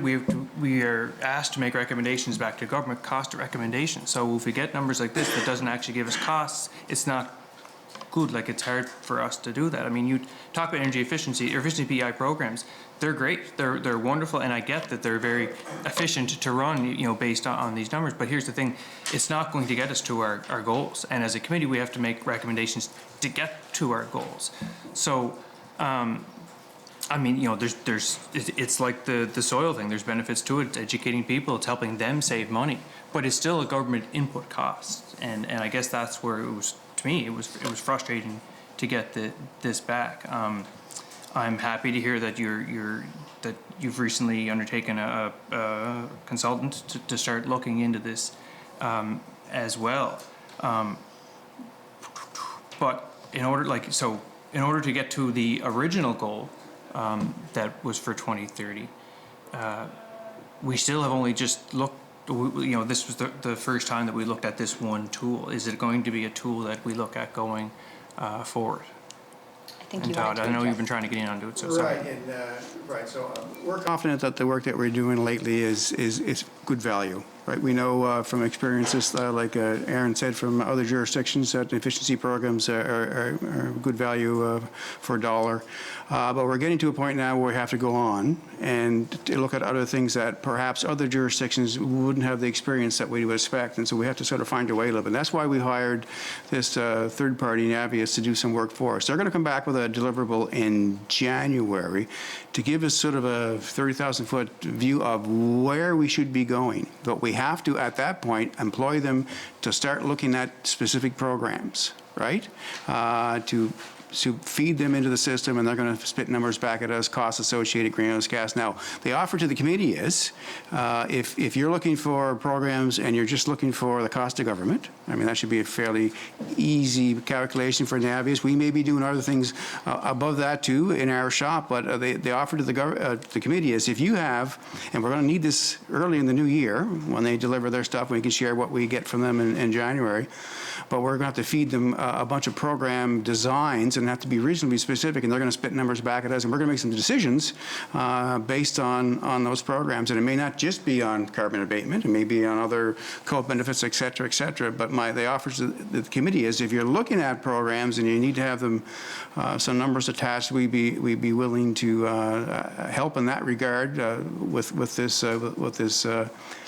firm, but we need to have something early in the new year so we can get things rolling. We got squirreling away some money to get to keep them on the payroll to get this thing done, because we've got to move this. The 2030 target has changed, 2040 target has changed, and we really got to get moving here. So we need to start looking at some programs and do some assessment early in the new year. So Appreciate that. I'm going to go to Steve. Thank you, If Chair. you want, you can be back on the list. Very much agree with everything you just said there, Todd. What I was going to say was, if we had a few targeted initiatives that we could provide to you, it'd be very much easier for you to come back with some costed recommendations for us and whatnot. But in that regard, electrification of transport is something that it's been identified many times through this process that it's probably a high priority for us to transition. And I'm just wondering, do you have any data within that light-duty fleet that we have out there on the entire island about the average miles, the efficiency of the vehicles, the number of the vehicles, rural versus urban differences, those kinds of metrics for us? I think I'm going to punt this over to Aaron. Certainly what the feds give us is broken down in certain categories. It's not just, I think it's got a little finer lens than just personal vehicles, and I'm going to ask you, Aaron, to provide that information. Yeah, so as far as numbers of vehicles and that kind of thing, that's available on an annual basis in the annual statistical review that the Department of Finance puts out. We are planning as well for next year's annual statistical review to add a specific line item to that information to say how many of those vehicles are electric vehicles, both battery electric and plug-in hybrid electric vehicles. As far as the use information, and Todd's right, Statistics Canada gathers information through a number of the surveys that they conduct and provides information. They don't always provide information at a PEI level. Sometimes it is at an Atlantic level because the sample size is not large enough for them to publish information about PEI, but that would be the place that we would access information on vehicle miles traveled and those types of things would be Statistics Canada. Steve? Thank you, Chair. And I just wanted to comment on efficiency versus transition and the like. So one of the discussions I've had with efficiency proponents over the years, which, efficiency is wonderful, but it is usually just a first step, and if it doesn't get followed by the actual transition step, it can compound the problem with the externalities of being cheaper to heat your home and the like. So efficiency first, transition second, yes, but if we can do both at once, that's where we can really get our bang for our buck. And electrification of transport does both those things for us, as well as more externalities. So Yeah, I look forward to dealing with you on the specifics for electrification of transport. Thanks. Ola. Thank you, Chair. I can't help but comment on the negative abatement cost. It's just too delicious a subject. I completely agree that I have some background in building energy efficient buildings. That's a very good investment. As a matter of fact, if PI went out and spent $1 billion, they could finance all the improvement and get the money back using ordinary financing methods. That would be fine as long as whoever does the investment also reaps the reward. Now, when you speak about a government program where you give money to the chosen few, it's really a completely different story.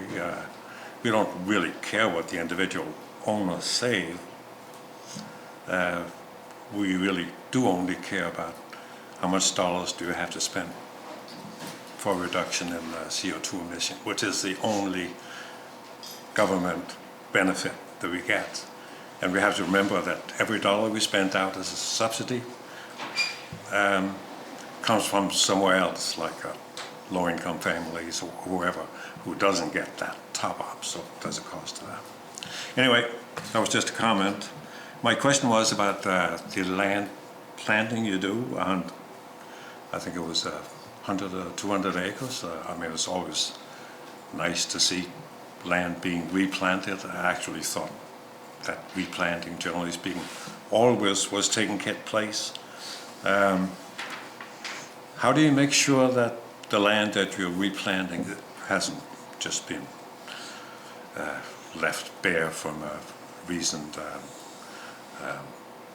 clear cutting or made into chips, and how do you ensure that it stays woods for the foreseeable future and doesn't just go back into the carbon economy? So your question is, how do you make sure the trees stay there after you plant them? Well, also, how do you make sure that this government program, and Ireland, as you know, love any kind of government subsidy, would wherever it's going to be planted have grown into woods anyway, or would they give, you know, what happened before to the land? Why is it ready to be planted? As I understand, the land is mostly marginal land for farming. It may be steep land that perhaps is not suitable for farming, or maybe the soil quality is not quite there, or the landowner has, you know, I have property myself in the country, and which is part of it's field, and I bought it 10 years ago, and it's still field. And you could leave it to its own devices, and it would eventually come up into trees. It may take many decades, but I think in some cases, you know, individual landowners are applying to say, now it's time, you know, there's because there's an incentive to make a transition from my field to forest. You know, the Upton Farm Trust in PEI, they're putting, because there's urban park, and they've applied for a bunch of trees also. It was, of course, a farmland at one time, and they were interested in making a transition to forest. So you can, left to its own devices, a field will eventually come into forest, but it may not be a forest that you wouldn't consider a real biodiverse forest. It often comes into old-field white spruce, and of a single age and single species. And of course, old-field white spruce don't live very long, PEI 70 or 80 years, and when it gets to the end of its life, and I've seen it many times, they collapse all at once. So it's always better, in my mind, not to leave the field to its own devices, is to step in and to plant a variety of trees so that the habitat's biodiverse as opposed to having one single species. So most of these folks are private landowners that want to make that transition, and a lot of it is actually farmland. Maybe, you know, it's not amenable to farm anymore because it's steep, or for other reasons. Like myself, I never farmed it, even though it was farmland, and I would be interested in just putting it in the trees as opposed to leaving it to its own devices. Ola? Well, I'm all for planting trees, don't get me wrong. I'm just wondering, just looking around, I would imagine that there's like maybe 10,000 acres or in that neighborhood that get cut down every year for one reason or another. I'm just wondering, how do you keep track of that you actually get a net benefit for PEI? Okay, well, I understand now. So we're planting 285 hectares, versus how many trees are being cut down for other purposes, yeah. And we don't, but we will know, of course, with the new, the 2020 land use inventory. We've, one of the in my department, Forest, Fish and Wildlife is also there too, and we are in the process now, they're in the process of doing a land inventory for 2020, and we'll be able to compare and contrast, at least to 2010, see where we're going with respect to whether it's fields or whether it's forest. I said we'll get an idea there, but we don't actually, drive around and calculate how many, forest stands are being knocked down for agriculture. It would be quite complicated, and I don't know, without aerial photography or satellite imagery would we get a good feeling, which is quite expensive, but we will certainly know in 2020 in relation to 2010 where we are, and we'll get a report back on that, what direction we're moving. Thank you. Just one last question. You mentioned that the data on basically fuel use on PEI is several years old. Is there any reason why you can't collect that? You must be getting, like, for instance, tax receipts on a monthly basis for most fuels on PEI. Why don't you have better data? I think you're talking about the greenhouse gas inventory information. It was near the beginning of the presentation where we said it was 2018 information.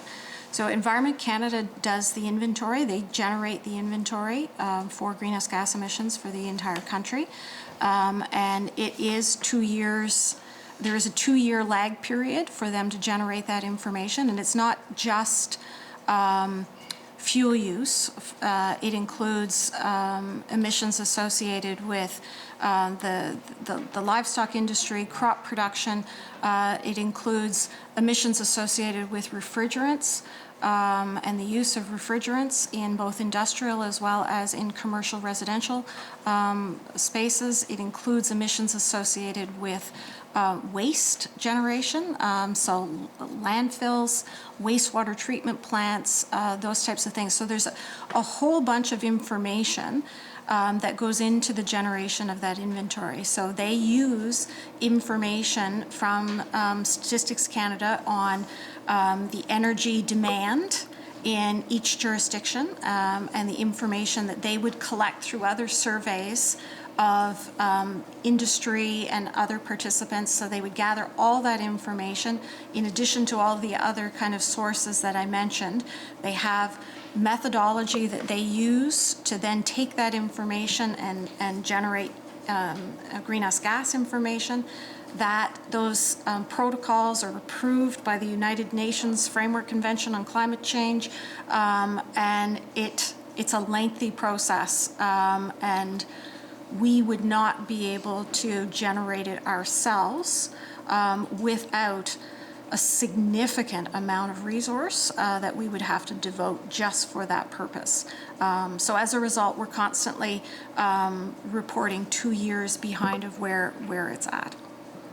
Thank you, Chair. Sydney. Thank you, Chair. You caught me here. I was trying to look up the numbers from the 2019 update.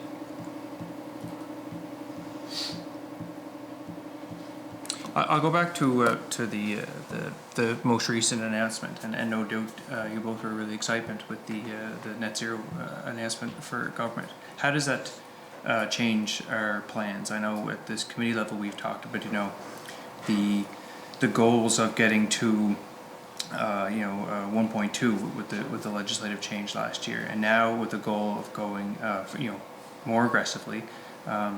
Sunny had brought up the example of biomass in schools. Like, that's no longer an option if we're looking, long term, at zero.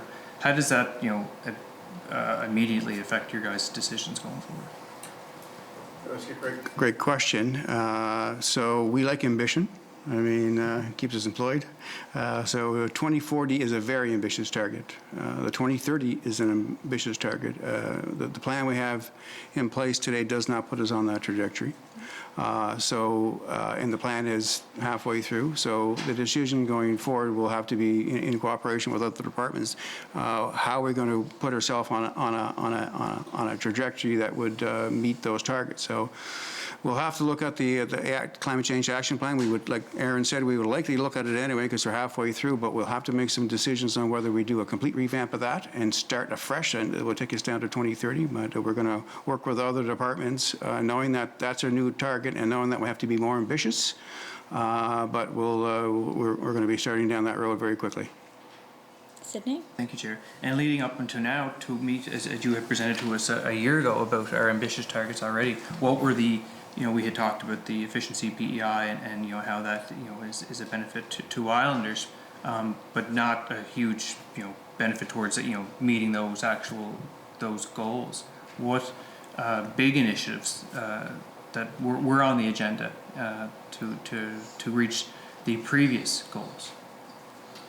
Well, I mean, remember that the previous plan took us to 2023. It was only a 5-year plan. We had another 7 years to reboot, right? So we were focused on the Low Carbon Economy Fund because there were, federal initiatives there which we were able to match, and the low-hanging fruit was efficiency. We knew that, so we actually went lockstep with the rest of the country at the time with the Low Carbon Economy Fund and put these programs in place, knowing that they would realize emissions reductions, knowing that we would have to do a reboot in 2023 that would take us to 2030. But because the targets have changed, that we're going to have to be a little more ambitious there. Absolutely. So, it's a work in progress.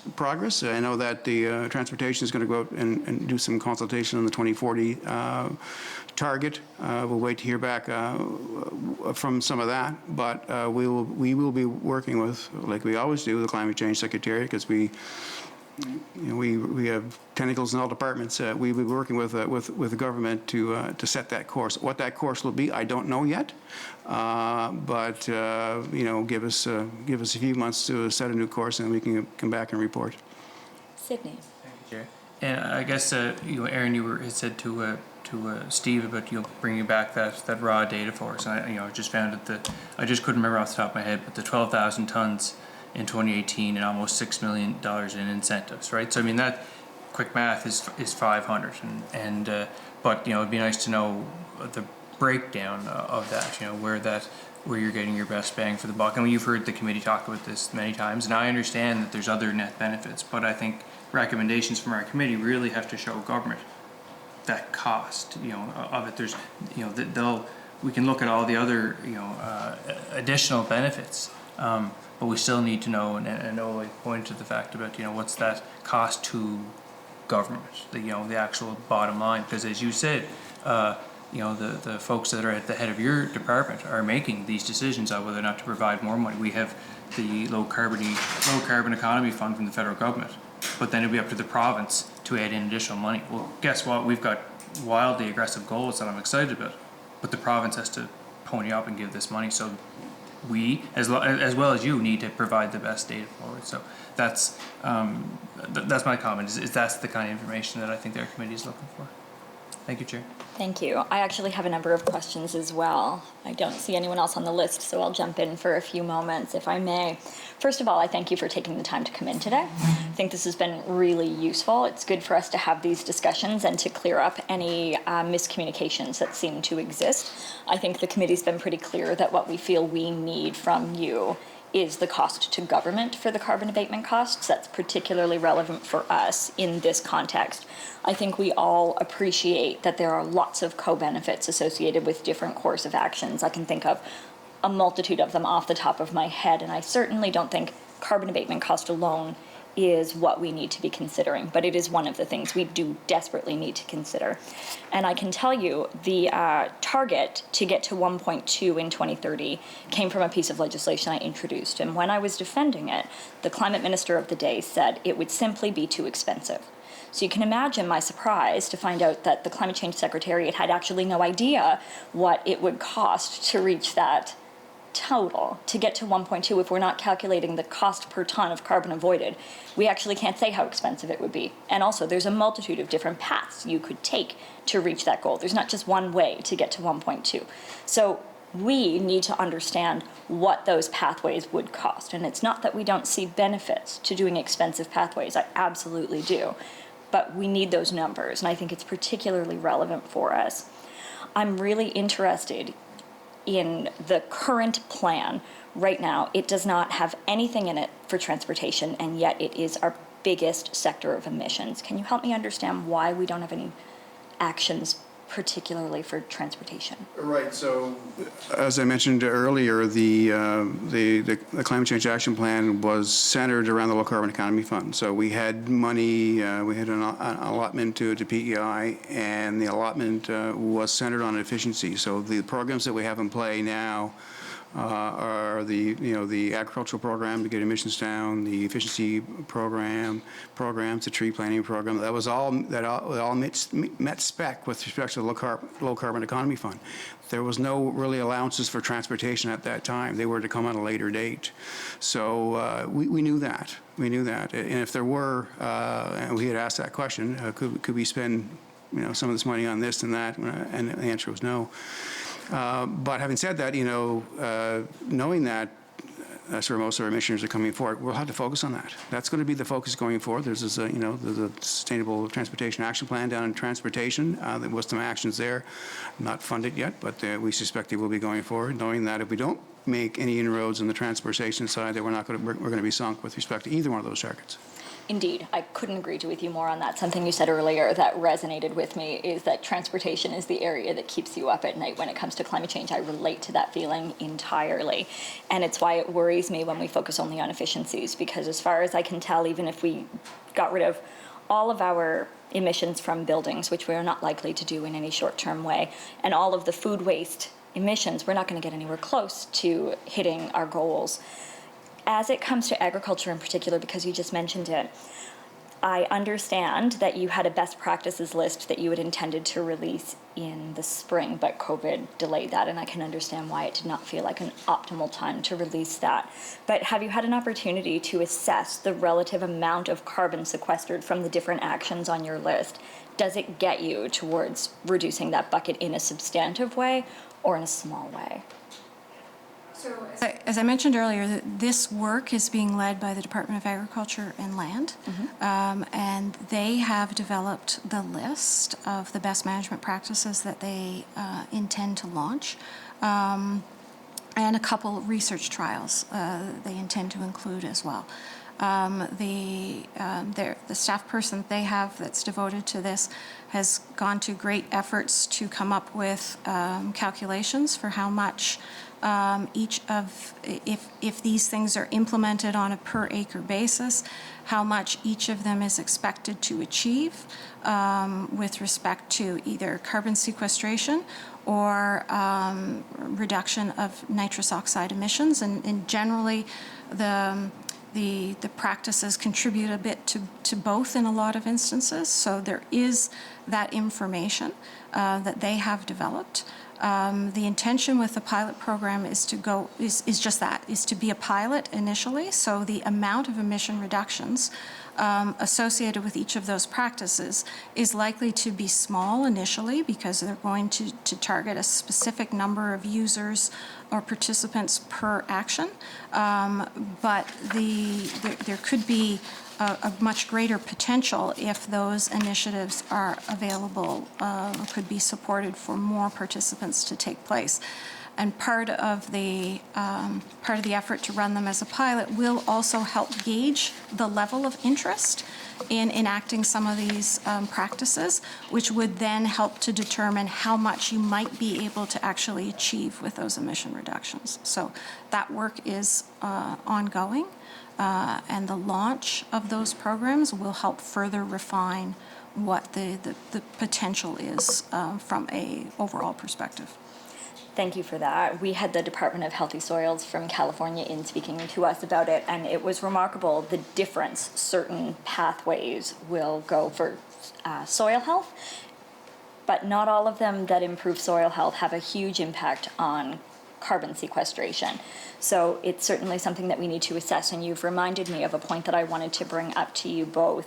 I know we have talked about bringing in experts to help us assess our carbon abatement costs and hiring a consultant for that, but I think the need to do this on an ongoing basis may make it more fruitful to create a tool that allows us to plug in our numbers. And I know that the federal government has a number of said tools already on their website. RETScreen, I believe it's called, is one of the ones that I had found for energy efficiency. And I think it's quite interesting.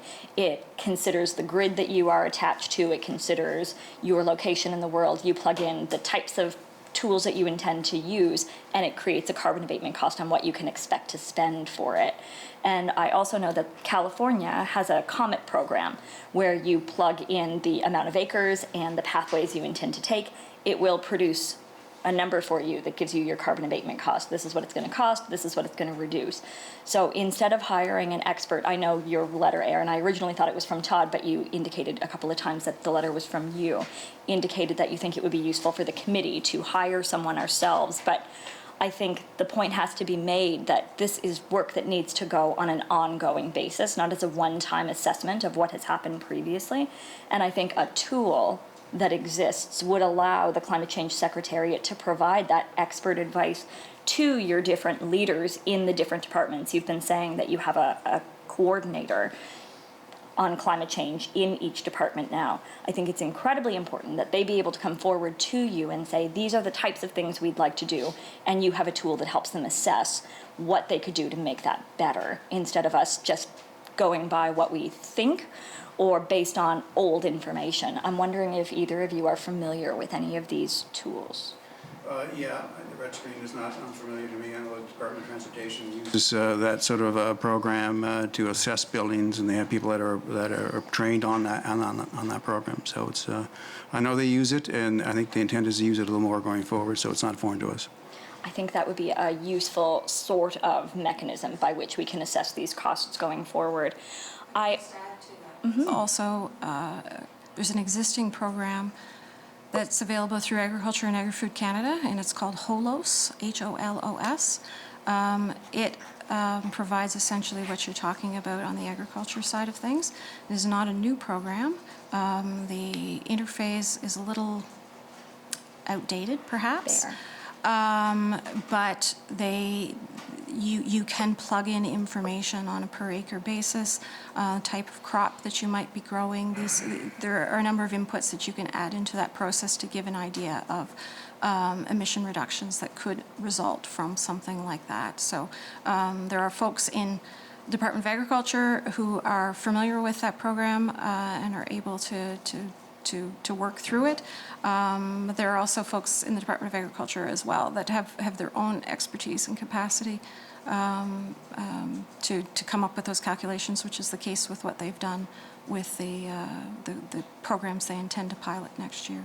That's fantastic to hear. I am actually unfamiliar with HOLOS. That's a brand new program for me, even if it is an old program, so I'm glad to know about that. I think tools like that are going to be critical in us assessing the carbon abatement costs. I know that the Auditor Generals across the country were very clear that this is one of the areas we're falling short. We don't have any performance measures on our climate action, and we only have a limited amount of money to spend, we have a limited amount of time, and we have a certain amount of reductions we absolutely need to hit. So knowing that we're getting a good bang for our buck, I think is incredibly important to us doing this well and being successful. So I hope that that's something that we can find appropriate tools to include in every department to allow them to assess their work and also to be transparent to the public, because the public needs to know that we are making good decisions with their money when it comes to climate change. I think this is incredibly important. So I think that's something we need to be talking about going forward. I had another question for you. You were talking about a risk assessment that's being done, and I'm familiar with this, but what I'm not familiar with is what climate scenario we are calculating risk for. I mean, as far as timelines? It could be timelines, it could be warming scenarios. You know, really, the climate risk depends on when we reach zero. When you reach what? Zero emissions, excuse me.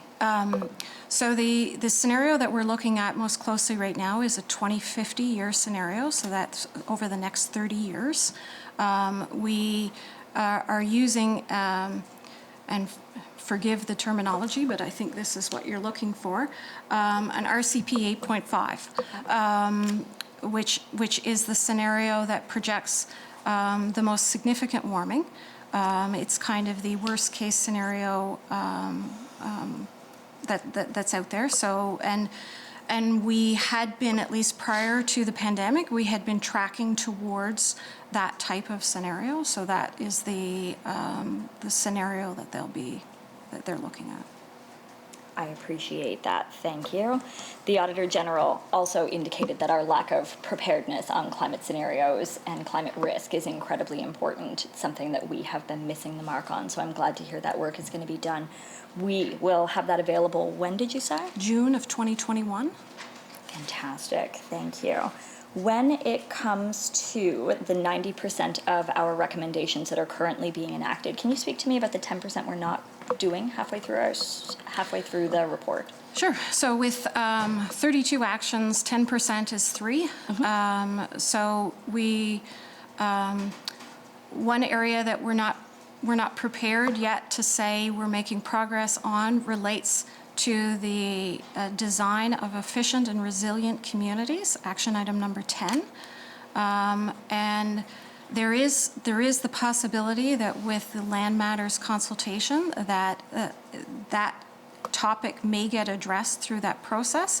But at this point, the advisory committee has only just been struck for the Land Matters initiative, and it will be up ultimately to the committee to determine whether that is a task that they want to incorporate into their discussions or not. So that one is one of the 3 that is awaiting action, substantive action at least.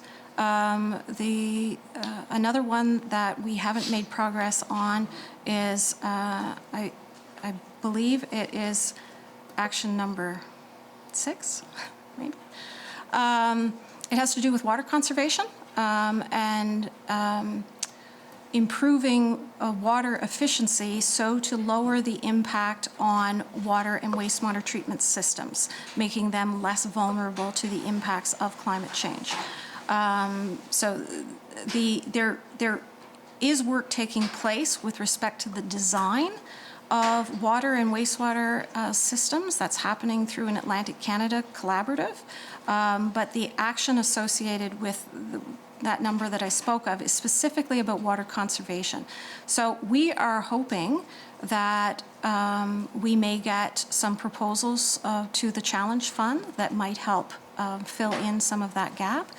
The City of Charlottetown has certainly been active in that sphere, working to reduce water usage. So there is activity taking place by them, and we need to do some more work to advance that further.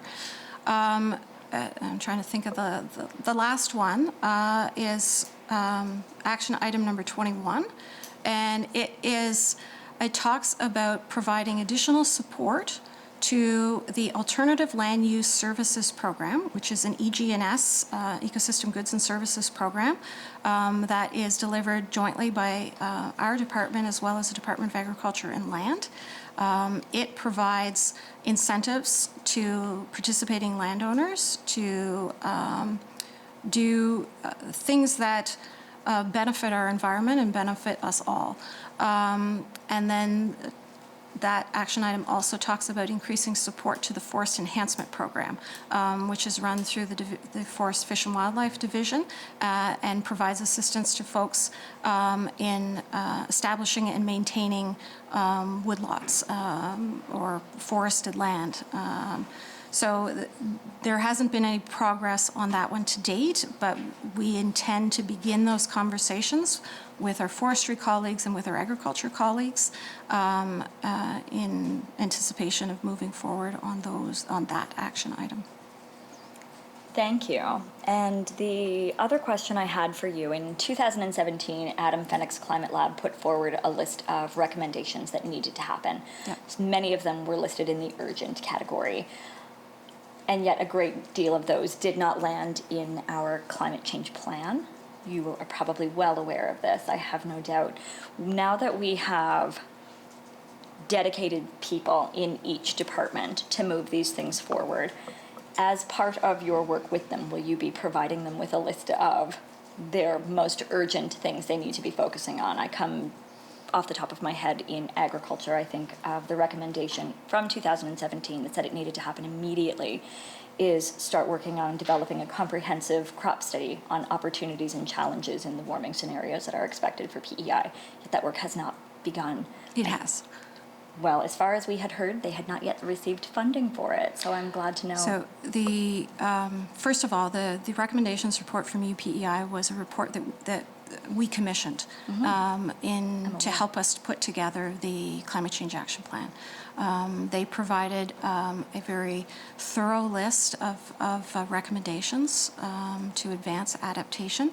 Not all of them were identified as government needing to take action. There was a number of actions that are targeted towards industries, individuals, associations, that kind of thing. So, which, as it should be, everybody has to do their part. So we reviewed those recommendations in putting together the Climate Change Action Plan and pulled out those that we felt that we could advance in the time frame that we were looking for, that we felt were most critical. And then the remaining recommendations, we continue to try and promote them, as you said. The Department of Agriculture is well aware of all of the recommendations in the recommendations report that relate to agriculture, and they are beginning work at this point on all of those recommendations that related to government in the agriculture sector. That crop study was an ask in the provincial budget from our office, and when I had last spoken to UPEI about it, they had not yet received the funding to begin. Can you tell me when they did? It's not UPEI. Oh, you did not go with UPEI to do this program. The Department of Agriculture and Land is undertaking those recommendations. They are working with with UPEI on the project. Xander Wang, you probably know Xander. He works in the UPEI Climate Lab, but he is working on that project in partnership with the Department of Agriculture and Land. Please. You know, we talk about departments leading the way and what it was like 2 years ago and what it is like today. And there are some standouts, and the Department of Agriculture is a standout. They're really taking climate change seriously, and they have a number of people working on the file. So we're quite happy to let them do their work. We can provide advice and assistance, but they've taken this and run with it. So this is one of the departments that we're quite proud of when it comes to climate change. And that's exactly how it should be. We definitely can't expect the Department of Climate Change and the Climate Change Secretariat with its 5 staff to be responsible for all of these things. We definitely need to see that happening, so I am in agreement. When we had the California Department of Healthy Soils in speaking to us, they indicated to us that when you irrigate nitrogen fertilizers, it produces high levels of nitrous oxide, which is about 30 times the warming gas of carbon. And I'm curious if that's concerning to you in the terms of trying to reach these targets.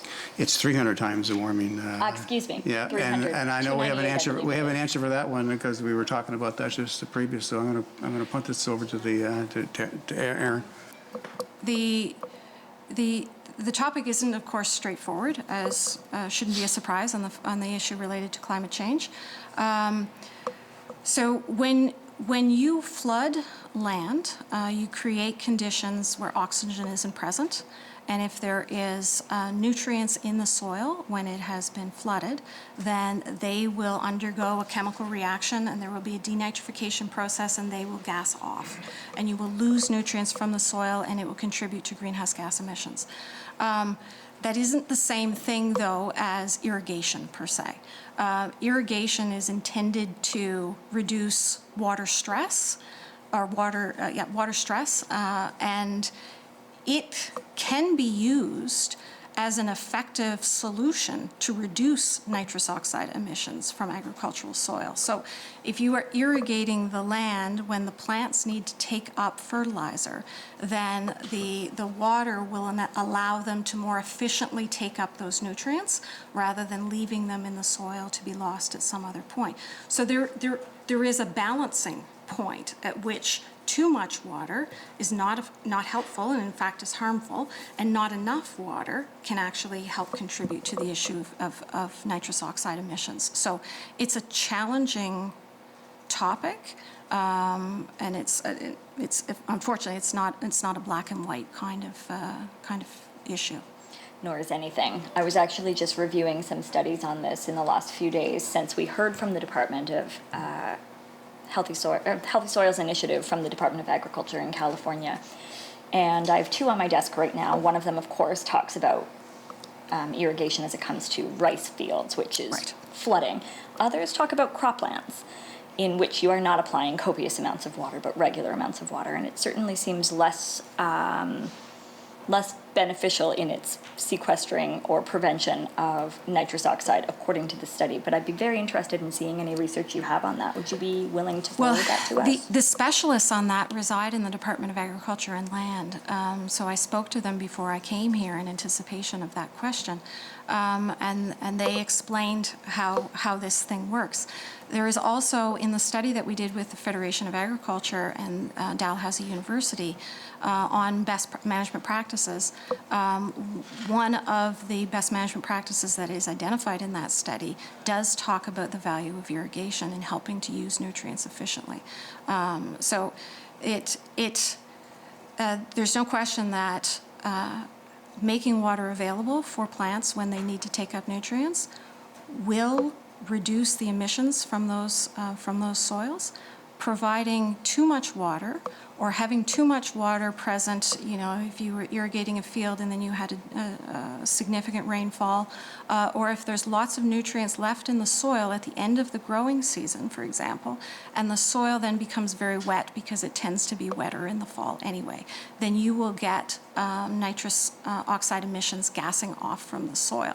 That is probably the more likely scenario in PEI as far as when you might get emissions gassing off. Just to be clear, I'm not saying that that irrigation is not a potential best management practice to reduce emissions. It is. What I'm saying is that if you get emissions being volatilized from the soil, it is likely happening in the fall when the soil is wet. Did you want to add to that?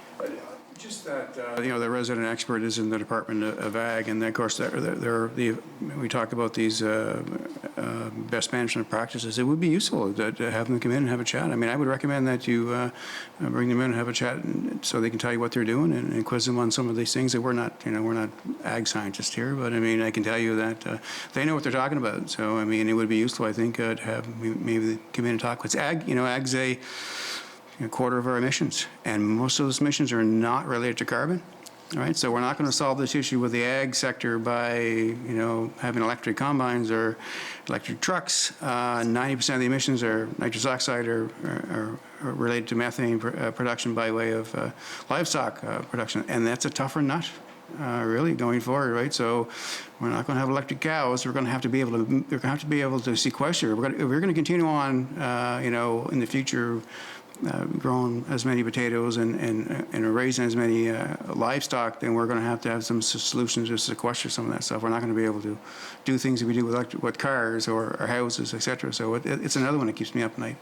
Yeah, I totally agree with you, and it also concerns me that we don't have a a strategy on how we are going to deal with the nitrogen-specific emissions that we have, which is, I want to say 13% related to our crop, of the 100% Right. of emissions. Yeah, About yeah, it's big. It is big. Yeah. And I don't see any hard recommendations that we are moving towards compost, for example, instead of nitrogen fertilizer, which, as I understand it, would have a significant reduction in the amount of off-gassing that we're seeing. Would you agree with that? Well, remember the best management practices that the Ag Department are looking on, there are many. A lot of them are centered on getting emissions down. So it could be by way of applying just the right amount of fertilizer, or other means to make sure that you're only applying enough that the plant needs, or whatever. So the centerpiece of those best management practices is, in fact, get the emissions down in the ag sector. No silver bullets in there, but certainly it's a step in the right direction. So, The centerpiece of the California plan seems to be compost application. That seems to be the area where they believe they can have the biggest reduction, okay. and also with the co-benefits of improving soil and all kinds of other things. So I'm sure we could talk about that all day, but I'm aware that it's almost 3:30. So at that, I will ask you if there are any other things that you think we should be considering as we're moving forward. Well, we're waiting for recommendations, and we'll be eager to see your recommendations. Just remember about our offer in the new year. If you have some programs you want to run through an abatement program with our expertise, a third party, then reach out to us. You know where we are. If you want to have a chat, we can come in again and have another conversation about things. But knowing that we have to get on a fast track. All right, so we need to go. We need to, and we're going to be moving in the new year with our intent to put us on a trajectory to meet both those new targets. So sooner we get your recommendations, the better. So we're looking forward to those. I can tell you our committee is very keen to make recommendations, and I know your letter, Aaron, indicated what you believe our recommendations need to include. I can tell you that's definitely not the way that we intend to approach it based on our conversations so far, but we feel we need our carbon abatement numbers before we can tell you which options are going to move us forward. So we feel we're at a bit of an impasse here. You are waiting for our numbers, or our recommendations. We are waiting for your numbers. Well, we can't do the abatement numbers without the program. So the actual firm that we hired that does the abatement numbers needs to have a program to assess. Right, so they're going to come back to us with some advice on where you should be going, but it won't be program specific. And from there, we're going to have to go back and say, okay, we're going to focus on the transport sector. That's one of the ones we're going to have to focus on. But we're going to have to give them some advice that we think we should have a purchase incentive for electric cars, and it should be this, and it should be for this long, and it should be for this cohort. And they're going to come back and say, this is what you're going to realize with respect to emissions reductions. And by the way, if you made it a little more expensive, you'd be more cost effective, or you're spending too much because you're going to realize you're going to get as much emissions with half the program. So those are the things that we have to think about going forward. So we're going to be in the process of putting together program ideas, of which they're going to be assessed from Navius. And so if you have some ideas that you want us to assess, we're more than happy to do that for you. So I completely agree with what you're saying with this, and herein lies the problem for me. When they do your assessments, are their numbers going to come out the way the ones you provided us? We may ask them to do that, but if you want just carbon abatement numbers for government alone, we can do that too. Okay, because when I look at the carbon abatement numbers that Harvard did when they released it, they list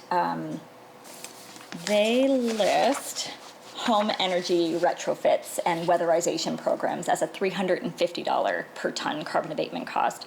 And Ms. Taylor's calculations is that we saved $3,760.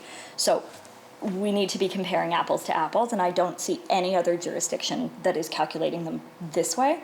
If that's the sort of information we're going to get back, it's going to be absolutely impossible for us to say, this is the amount we need to reduce, this is the amount of money we have, now let's select a suite of programs to get us there.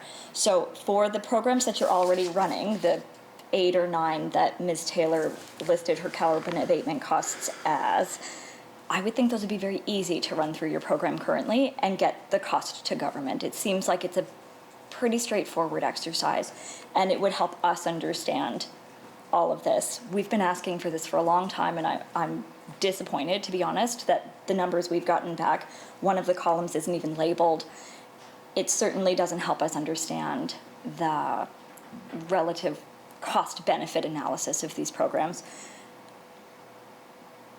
When you have your expert run your numbers, could you have them run them for the programs we're already doing and provide us with that information so we have an idea if we are indeed, as Sydney said, spending $500 a ton, then I think that has to be a piece of what we do.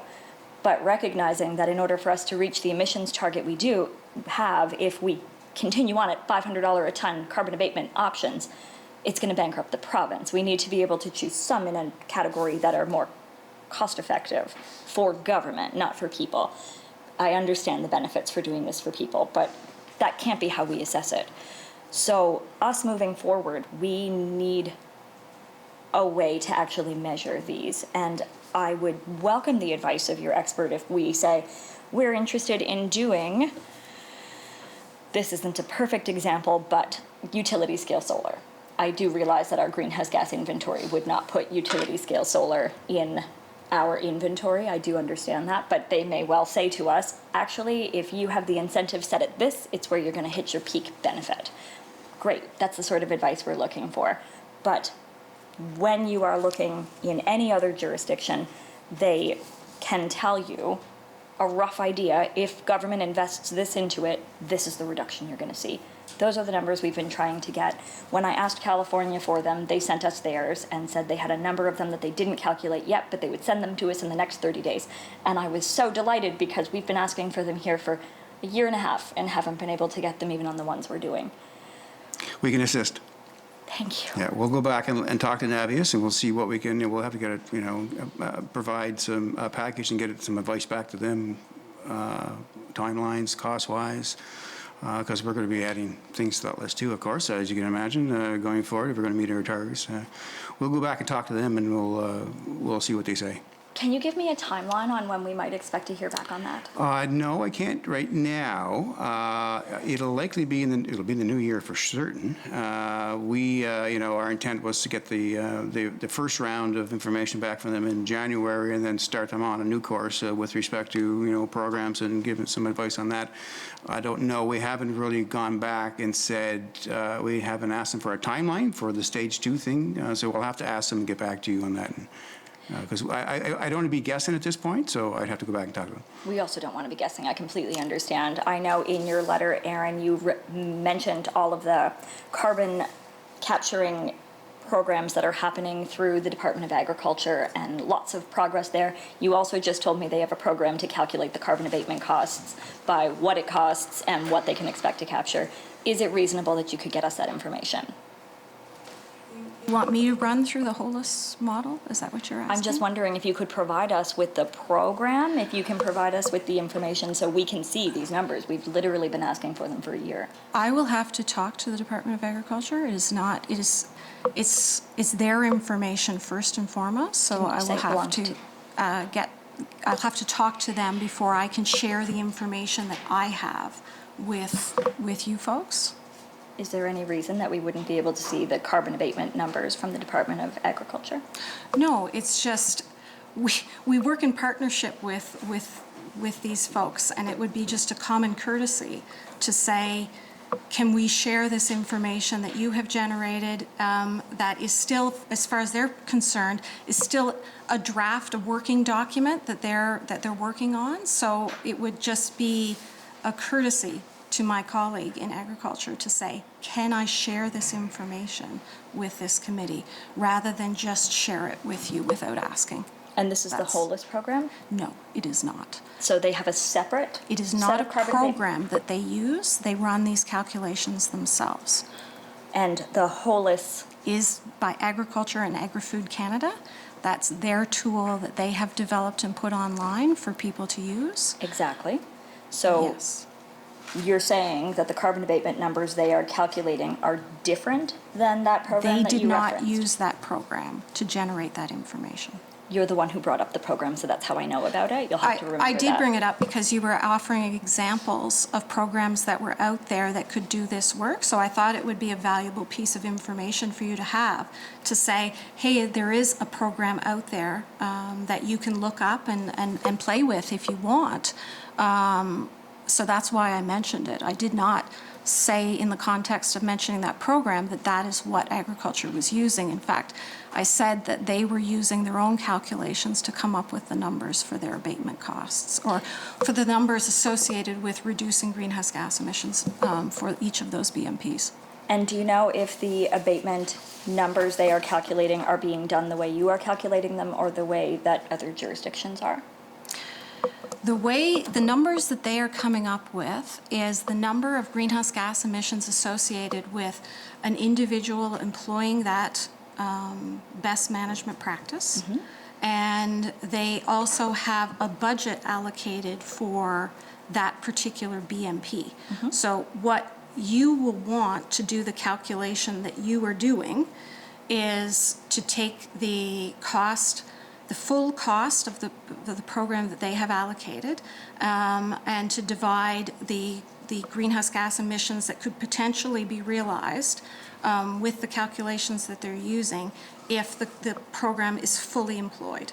Yep, so that's the same way that other jurisdictions are doing it. That's perfect. You know, don't worry about it. The committee can certainly write to the minister and ask for that, so that's no problem at all. Yep. Does Sydney? Yeah, thank you. Just a clarification, you said about wait until the new year. So one of the things that Steve and I had asked for here, though, is these 10 programs that, so you in your update, you obviously have the numbers behind the scenes to come up with however these numbers were coming up with the methodology. What we're looking for is the program budget for the business energy rebates, that cost, and the greenhouse gases emitted for that specific program. So for example, the 2019 update, it was 12,000 greenhouse gas emission tons, $6 million cost. At some point, somebody had to add up the numbers of the 10 different programs. So that's all that I'm looking for is just this, like doing the program cost and then that, and I'm assuming it's behind these. So I don't think we need to wait for the consultant to come up with those numbers, right? If you want simple numbers like that, we could probably dig them up. There's an example right up here on the wall. There's talk about the utility scale. It's $23 million and 66,000 tons. Perfect. And so is that reasonable to ask for? Like, what that get? Like, I want to know a better timeline on that one, not January. Like, I'm thinking this week. We'll go back. We'll go back to Efficiency BEI. They run the programs, and we'll get you some numbers. It probably won't be this week, but it could be next week. I mean, if you want simple numbers like that, we'll see what we do. We can promise it won't be this week, but I'll do my best to. This is, it's not my department, remember, right? But I'll go back and ask for those numbers and see if we can get something delivered next week. Keep in mind when you get that information, right? You need to be cautious about what it is that you compare it to, if you're comparing it to the information in other jurisdictions, to make sure that the way that those numbers are being calculated in each of those jurisdictions match, right? Otherwise, you're going to be comparing apples to oranges, and it's also not going to be particularly helpful for you to come up with those recommendations, right? So just be cautious with respect to what it is that you're comparing to, and as I'm assuming the information you're also looking for is, there is a capital cost associated with each of those programs, and they deliver greenhouse gas emission reductions depending on the type of equipment that is being employed over long periods of time. So I'm assuming you want the entire greenhouse gas emission reductions associated with each of those measures and the capital cost of running that program over the years that program is run. Is that right? That is how all of the sources we're finding. Kenneth Gillingham, from the professor of economics from Yale University, that's what they're telling us we need. Steve. Thank you, Chair. Just a note on what you just said there, Aaron. If we could have the annual greenhouse gas emissions, that would be very useful, since some of these measures would last for decades, and that would be beyond the timeline that we're looking at. So if we had an annual number that. That's part of the challenge with doing these kinds of assessments. If you install a lower carbon heating source, for example, you're probably going to have that heating source in your home for, I don't know, 20 years, maybe more. And so the greenhouse gas emissions that you accrue from replacing that furnace happen over an extended period of time, even though the initial investment in that furnace happened in a very specific year, right? Mm-hmm. So if you only compare the costs in that specific year with the emission reductions that you achieve in that specific year, you're not going to get an accurate representation of I think what you want. So that's why I was just asking for clarification, because the calculation that you did in July was just the amount of money that was spent in that year and the amount of emission reductions that happened in that year. So I'm just trying to clarify that that is also not the calculation that you want. You want something that captures the entire lifetime of the measure that is being employed. Lifetime of the measure is how I've always interpreted this. Would agree. Steve? Yes, lifetime's important, but I guess as long as we know the duration as well, so that we can break it out annually, because we have to know how many greenhouse gas tons we're reducing everything by 2030, for instance, for this first target that this committee's mandated to try to hit those targets for. So anything beyond 2030 doesn't really matter for hitting those targets. So they certainly matter on the total abatement cost. It will only matter when you try and compare it to other numbers in other jurisdictions that may have calculated it over the lifetime of a measure, right? So if you're trying to compare it out to 2030 and the jurisdiction that you're comparing it to went with the entire lifetime of that piece of equipment, then our number is going to look bad with respect to their number, even though it may not be worse, right? So that's why I'm asking for that clarification, just so I know what it is that you're looking for, and you know what it is that you're going to be receiving, so that you know how to appropriately compare those numbers to other jurisdictions. I agree with that. Sydney? And thank you. And I know you had said you have to go to the Office of Energy Efficiency, but they've already provided it to you because you come up with this letter. So I'm assuming that we don't actually have to go back to the department when you already have it. We'll get it to you in short order. Thank you. Yeah. Appreciate it. Thank you. Does anyone else have any other questions? The other thing that I would just mention as well about abatement costs when comparing to other jurisdictions, you also have to keep in mind the scale of programs. There is a scalability factor that does not benefit us here in PEI with respect to cost effectiveness of programs. So you may have to hire X number of people to run a program like this, and there could be higher costs associated with running that program in a smaller jurisdiction because you still need one person, even though the program will reach far fewer people than it might reach in another jurisdiction. So for that purpose, keep that in mind as well when you're looking at some of this information. It will, I can guarantee you, the cost associated with abatement will be higher here than it is in other jurisdictions across the board, because of the administrative costs of trying to service a smaller population and trying to accrue the benefits of that smaller population to balance off the costs of the program. So keep that in mind. I would suggest that you're better off comparing programs one to the other rather than from jurisdiction to jurisdiction. That's actually what we want to do, Erin, and we've been really clear on that. This isn't so we can assess the relative benefits that your department is seeing versus the relative benefits of BC. We want to be able to compare pathways to pathways within our own province. We just need you to provide us with the numbers so we can do that. But that's it. We are not trying to compare what you're doing to what's happening in Ontario. We understand that. And if nobody else has any questions, I will thank you for having given us almost 3 hours of your time today. I'm sure Minister Myers will be delighted that he's not waiting in the hallway to go next. We will adjourn quickly so that you can pack up, but thank you so much for your time today. Thank you.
Okay, I welcome us back to the Special Committee on Climate Change. Next is item number 4 on our list, which is new business. We had a number of documents and things that we requested from Aaron Taylor and Todd Dupuis, and I guess I would just like the committee to approve having our clerk ask for those items afterwards.